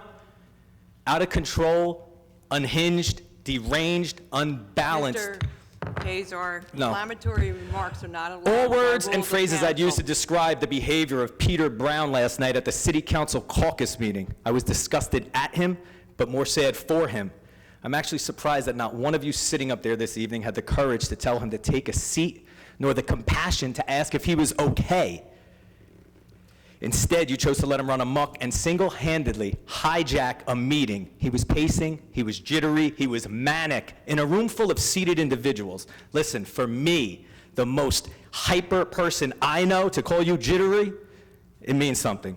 Now, if I thought you cared, Peter Brown, even a little bit, I would suggest you apologize to multiple people, but I know you don't, so I won't waste my time. If you do have a change of heart, start with the officer who's here right now, who was there giving a presentation on the homelessness in Linden. He spoke for literally 1 minute before you went on a tangent about a boy in Linden who was begging for change because he doesn't want to go home since his parents feed him spaghetti. Let me tell you something. There were days when I was growing up that spaghetti would have been considered a delicacy. So for you to go on and suggest that you saw a council person drinking an alcoholic beverage while you were counseling this misguided youth, so that means they would rather be drinking than helping the poor spaghetti-eating boy is laughable at best. You talked about solving problems last night. Why don't you go buy him a bottle of ragu and some meatballs instead of trying to fit it into your warped narrative? Last night was a textbook case of hurt people, hurt people. Wouldn't you know it? I used to teach that class, so don't mind as I revert back to some of my old lessons. And when I'm done walking you down and verbally undressing you while you're out on Wood Ave, you're going to be left in nothing but your gotchis, and you're lucky I'm leaving you in them. You brought up mental illness various times last night, Peter Brown. I'm curious where you get off thinking you're such an authority on this subject. Maybe it's the fact that LPD has carted you off to the psych ward on more than one occasion because you threatened to kill yourself because you couldn't deal with the consequences of something you did yourself. Once again, we have rules governing this And meeting. don't get it twisted. This is hurting me just as much as it's going to hurt Peter Brown. Linden, we are dealing with a narcissist to the nth degree, a man with an inflated sense of self and delusions of grandeur, who is at the tail end of his tenure and trying to bring down anyone he can with him. My suggestion is to bow out gracefully and make way for the newest arm-said puppet. No disrespect, Ms. Caldwell, Mr. Blaine. I could close my eyes and vote for you. You will never vote against the mayor. You came to the meeting last month 2 hours late with guns blazing, looking like a wet dog trying to defend this new SIDS project where you're going to strong-arm the business owners on St. George Ave because you're trying to secure the director position. Listen, forget about SIDS. The Wood Ave SID is a failure. Mr. Bono last night presented the idea of spending $1 million on new awnings for Wood Avenue. New awnings? Really? This again? Look, Wood Avenue is desolate, it's broken, Wood Avenue is dead. I'm sorry, Mr. Bono, but if this was the private sector, you would have been fired a long time ago. Linden needs to get someone in here with vision, an urban renewal experienced person, not someone who wants to put a Band-Aid on a bullet hole. You talk about people spreading misinformation on Facebook, Peter Brown. Well, if I had $1 for every time you spread misinformation regarding the marijuana issue, I'd be able to buy a pound of the stuff. You keep spewing garbage with this reefer madness mentality. I'm wondering if you're a paid shill. You went to the NJ Black Caucus and presented a chart of chemicals saying they were putting these in marijuana and if people would want their kids ingesting these chemicals. The chemicals you spoke of are called terpenes, naturally occurring organic compounds produced by a variety of plants and even some insects. Your scare tactics fell dramatically short once again. The scary part is that I think you actually believe what you're saying. You went on to say the medical marijuana companies that want to set up shop in Linden need to do so away from children, not on Wood Ave or Elizabeth Avenues. Until you rid Wood Ave of liquor stores, your opinion is null and void. Because even if a medical facility opened on Wood Ave, kids will have a much easier time getting a bottle of liquor than marijuana you need a prescription for.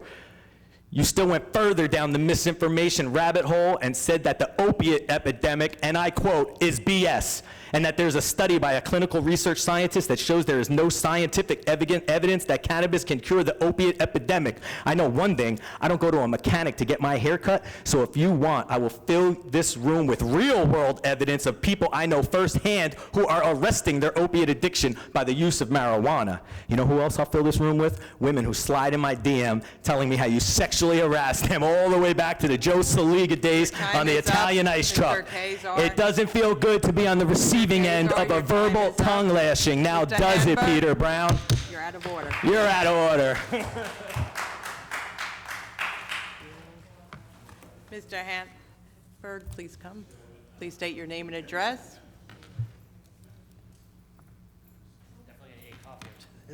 Sorry. Hans Herberg, 51 Westover Road. Anyway, guys, after last night, Mr. Bono had a good point, though. You know, I had a good conversation with him. He's a really nice man, though. I think Linden, it deserves an uplift. I mean, like, I know he was talking about a storefront, you know, being changed, and I think that's what Linden deserves, though. I mean, you know, when he was talking about traveling to a couple towns like Westfield and other areas, you know, with the signs, I mean, you know, I think he does got a good point, though. I think Linden does deserve, you know, I think about Wood Avenue 3.0. I mean, shouldn't we become the next Westfield? I mean, I think we all deserve something like that, where kids can come indoor and outdoor, you know, there's music playing and kids getting involved, you know, playing chess games. I mean, I think it'd be a great idea. I think Mr. Bono had a good point from last night, though. You know, I think the council, I really hope the council can consider, though.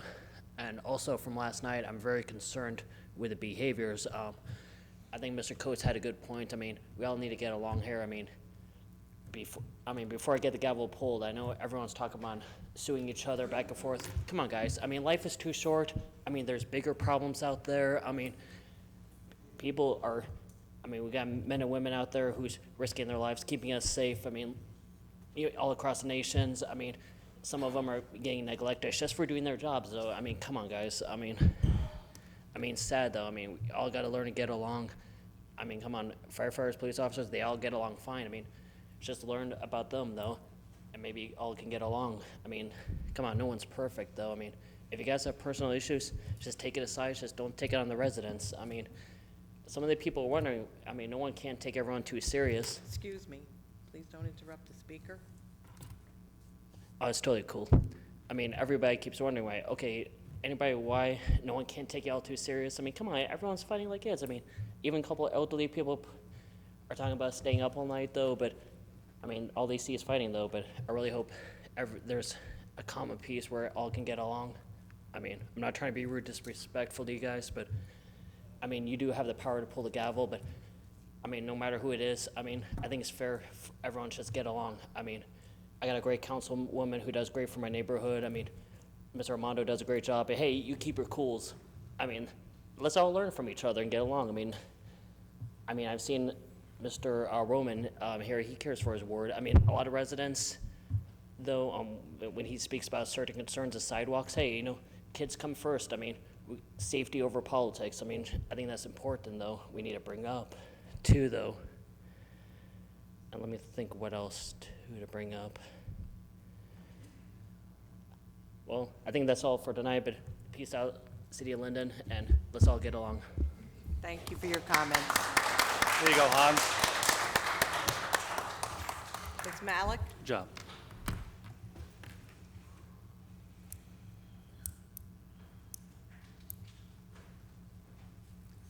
I don't know if I can ask a question, but I just want to talk about parking. I think it was a month or 2 months ago, I had an issue trying to park at the Linden train station, so I brought this up at a city council meeting. And then someone asked me recently about shared services or shared parking. So I was trying to find out from several council people who can direct me to the person that I can ask questions about shared parking. I was driving around and I spoke to Councilman Roman on the New Meridian building where people are going to park. So can I be directed right now who I can, you know, talk to find out about parking, shared parking, what's happening with the new building that's coming on? I guess that's Elizabeth Avenue. Is there enough parking? Who do I address this to? The Meridian property will be using a standard of 1.3 parking spaces per unit, so that's, we feel should suffice that project. Also, all the other projects that we have being built on West Elizabeth Avenue will adhere to that same standard. And when someone told me about the shared parking, or some shared parking, I think they were referring to the JTC. So what's happening with the shared parking issue? We can discuss Who do I this. address that to? Who do I? We will discuss that with Mr. Las Spinoza as far as some of the stuff. Well, with who the can I development, talk but to about this? We will also have you speak to our lieutenant in the traffic bureau, Lieutenant Gunther, okay? About parking. I could give you the number after the If meeting. you can email me or whatever, thank you. Thank you. Okay. Anthony Mislon. Okay, Ed Kaminsky.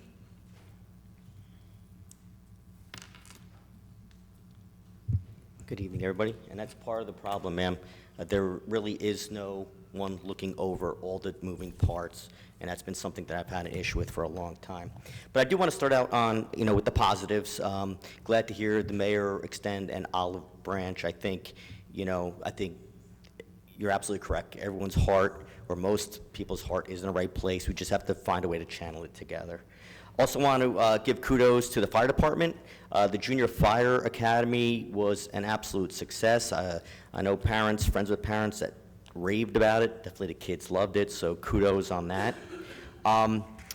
Also, even at the train station, the benches that have been rusted through that I've been complaining about for a while have been replaced, as well as updated vending machines, so at least we are getting to something that's workable and not continuing to fall behind. So again, good job there.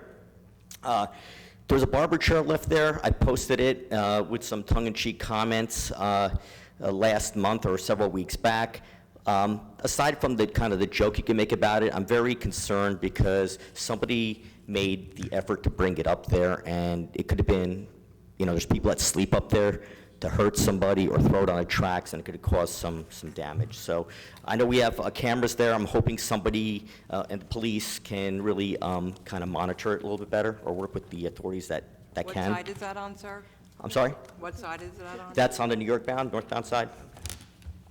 I'm going to not go into the SID because I think John and others hit the nail on the head. I think at the end of the day it comes down to the people that you have on it.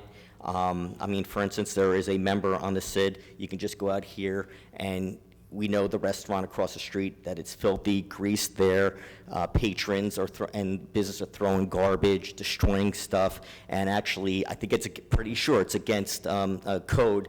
But there is a big sign, you know, a mural written on the side of the building, and you know, if somebody doesn't respect the town and doesn't live in the town, how can we put them in a position of power to make decisions for the better of Linden? So it goes back getting the right people in the right place.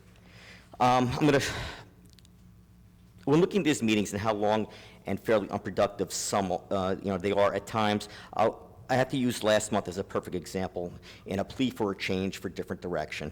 We have folks on the dais that all too often just repeat themselves over and over again. And again, it's been spoken about for a while. But Ms. Norman, I first want to mention that we share a common story. So I'm very aware of special needs children, especially with autism and the extreme challenges that can come with it. We have similar circumstances here in common. So needless to say, because I guess it has to be granularly and explicitly stated in a slow and deliberate fashion, I don't take that lightly at all, and I'm offended when things are thrown around in a glib manner. I say this because a taxpayer and constituent of yours came up last month to speak about a very good, well-thought-out example of the half-assed nature of how some things are done in Linden all too often.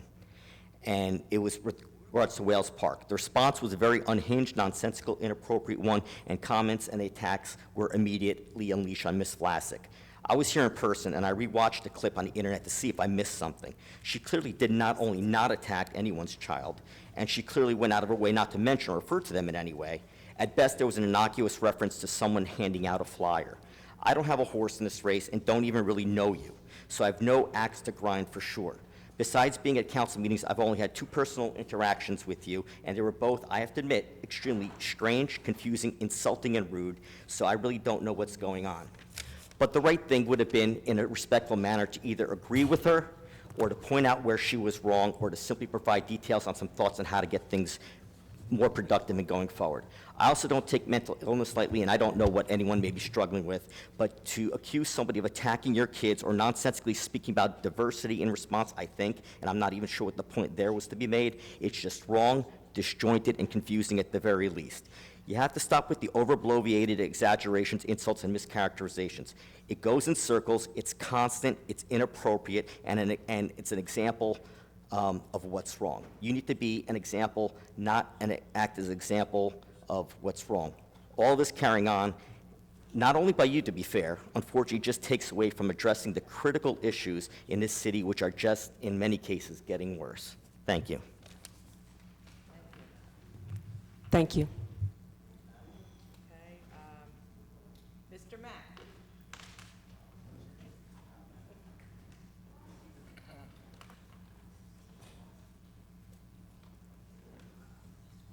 Thank you, President of City Council.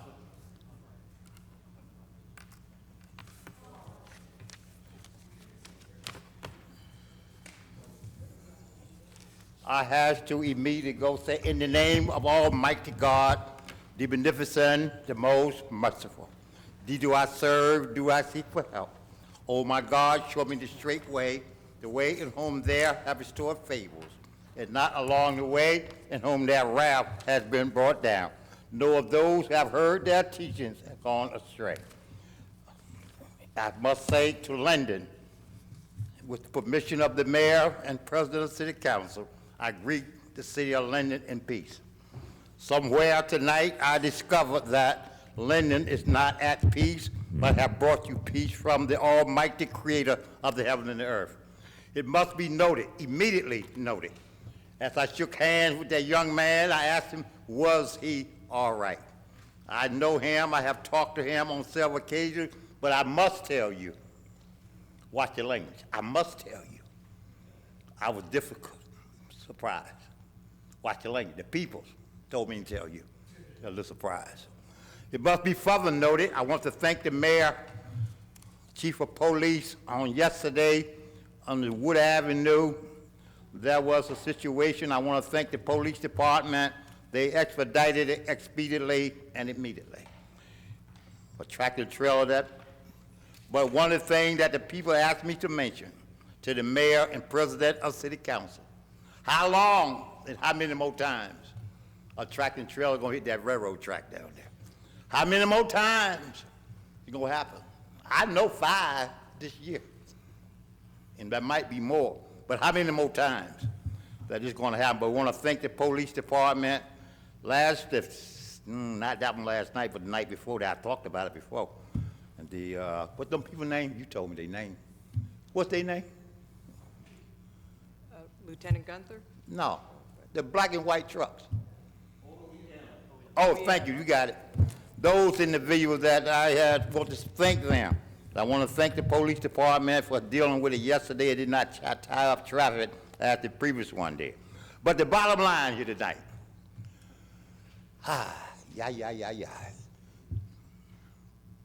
when are we going to stop?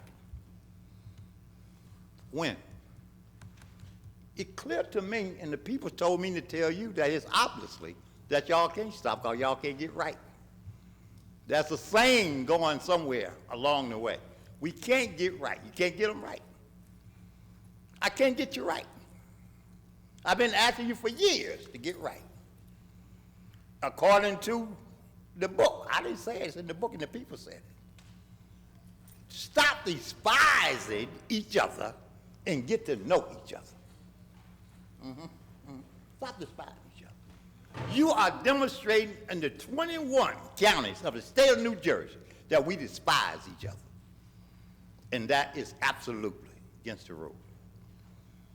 And make no mistake about it. It must be further acknowledged. We got council people, one all the way down through here. Each one of y'all have committee people. If you utilize your committee men's and women's, this stuff wouldn't get up here. I have nothing bad to say about the people, because the people tell me what to say, and I tell you, if your committee person, you,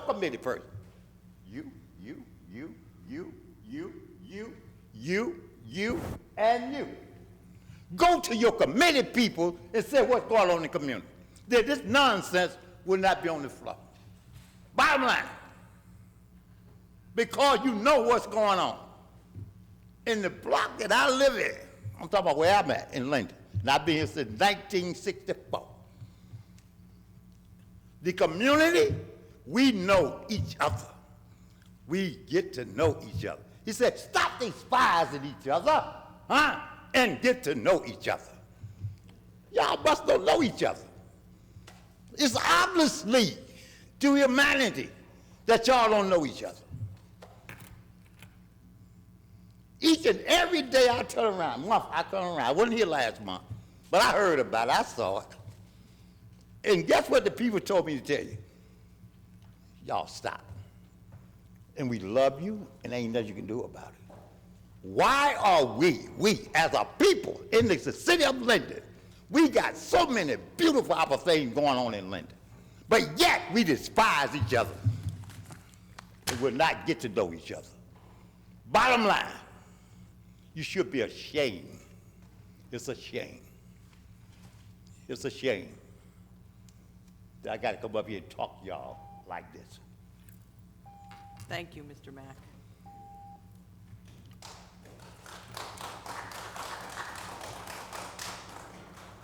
Okay, could we have a motion to close the public portion of the meeting? Yes, I'd like to make a motion to close the public portion of the meeting and ask for a second, please. Second. Mrs. Ormond? Yes. Gavitt? Yes. Yes. Crosby? Yes. Roman? Yes. Strand? Yes. Coates? Yes. Medina? Yes. Hickey? Yes. Mrs. Yemekowitz? Yes. I received a note from the clerk's office. There's a woman, Jessica Donahue, 706 Aruda Street. She was a victim of the fire that occurred recently. This did not make our agenda, but I'm going to ask council to consider voting for this, to waive a dumpster permit fee to help remove with some of the items that were destroyed by the fire. So can I please have a motion? I'll move Council that. President, I'd like to make a motion to have that waived and ask for a second, please. Second. Roll call, please. Yes. Mrs. Ormond? Yes. Javik? Yes. Mohammed? Yes. Crosby? Yes. Roman? Hi. Strand? Yes. Coates? Yes. Medina? Yes. Hickey? Yes. Mrs. Yemekowitz? Yes. Okay, comments from the members of the governing body, 1 minute. Okay. Yes, okay. All right, Ms. Cosby? I only have a minute, but just to be clear, I was not attacking any individual when I requested a investigation committee. I'm attacking our process and our failures as city departments, okay? I've been saying this for 9 years. It's nothing new. And so, you know, every time I open my mouth, somebody wants to, you know, jump in and attack me for what I'm trying to say, and I'm not trying to do that. We're investigating Councilman Roman on how he got in DPW and found some signs. Are we serious? We're investigating a city employee about vacation time. We should be investigating that city employee's boss as to why this wasn't reported, okay? Some of what we need to be investigating. Just this evening, there was a request to create a committee to investigate if we need a parking garage. Are you serious? We need a committee to investigate our practices in personnel. It's nothing personal, it's about the policy. So I'm putting it out there. I've made complaints to the local finance board. They sent it back and said it's not under their purview, which means it's on us, the members of the governing body. You can't put it in personnel because, like I said, there's personal relationships here with some of the employees. They've been listed as references and whatnot. Who are we fooling here? I don't need to, I don't owe anybody anything except for the people who voted for me. And that's what I'm trying to do, trying to make it right for everybody in the city of Linden. So I'm really going to ask, we need a committee, Council President, just an ad hoc committee to do the investigation. There's a lot of issues. I'm not going to bring them out on the public floor because, God forbid, I get sued. But there's a lot, and you've been here with me. When I was on the personnel committee, we did good things. We had policies. We started training.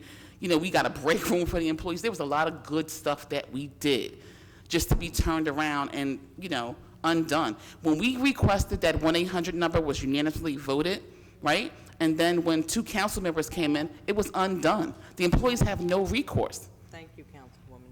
We'll take it under consideration, as I told you earlier. Okay, Councilwoman Hickey? Well, I have 1 minute real quick. First of all, Mr. Mack. Actually, the timer's stuck, so to be No, fair. it's quick. 2 things. Mr. Mack, I heard everything you said tonight, and thank you. You missed the moment earlier when I asked to be on, or said I would be interested in a certain committee, and the mayor spoke nicely of me and said I would be great there, and I think that kind of set a good example for tonight. I'm just worried why you're not sitting on my side, though. You always sit on this side.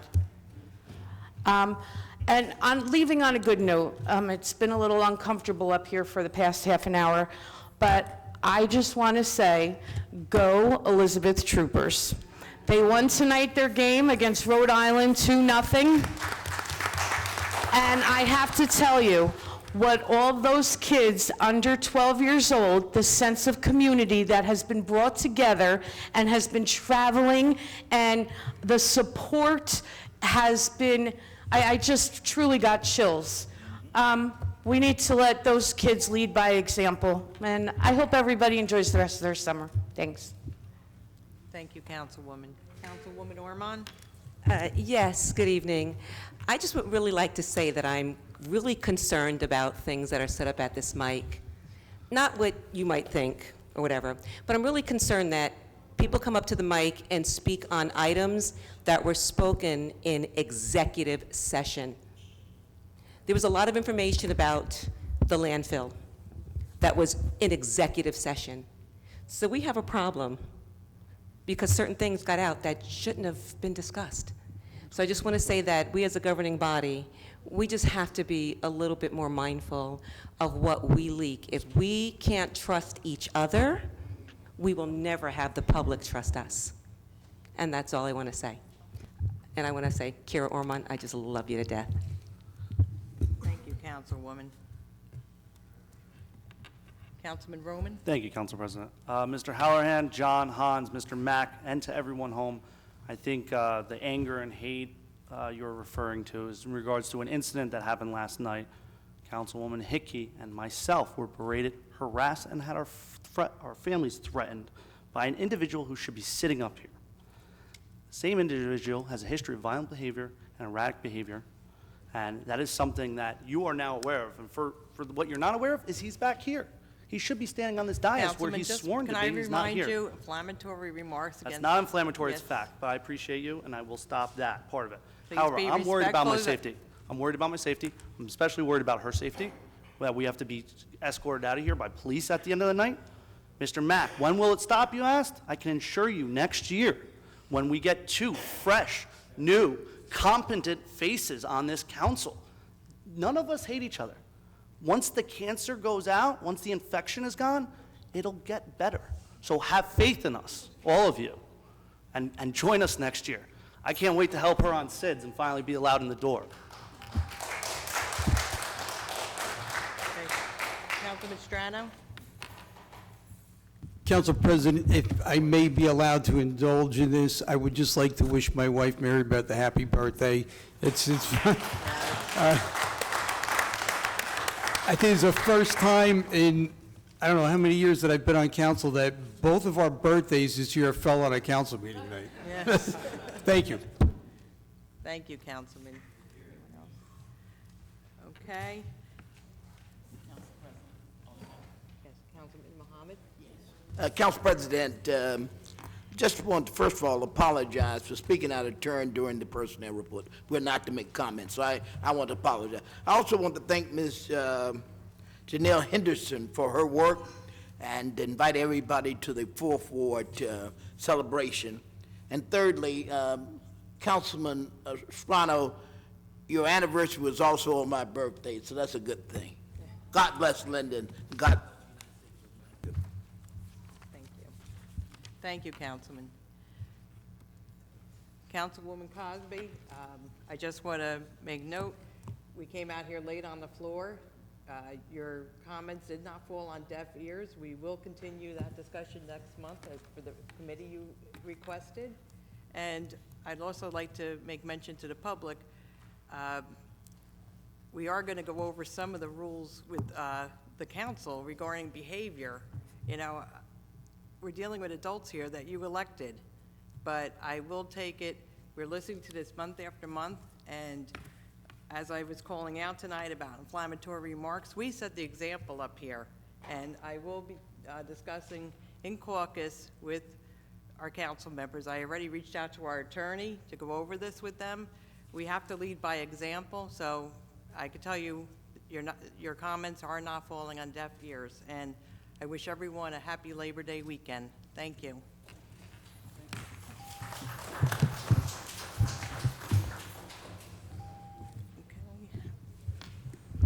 The following council meetings will be as follows. Council conference meeting Monday, September 16, 2019 at 6 p.m. in the council conference room, City Hall, 301 Northwood Avenue. Council conference meeting prior to the council meeting, Tuesday, September 17th, 2019 at 6 p.m. in City Hall. Council meeting Tuesday, September 17th at 7 p.m. in the council chambers, City Hall, 301 Northwood Avenue. I ask for a motion to adjourn the meeting. So Make a moved. motion to adjourn the meeting, Council President. And we have a second, please. Clerk, please. Mrs. Ormond? Yes. Javik? Yes. Mohammed? Yes. Cosby? Yes. Roman? Aye. Strano? Yes. Coates? Yes. Medina? Yes. Hickey? Yes. Mrs. Yemakaitis? Yes.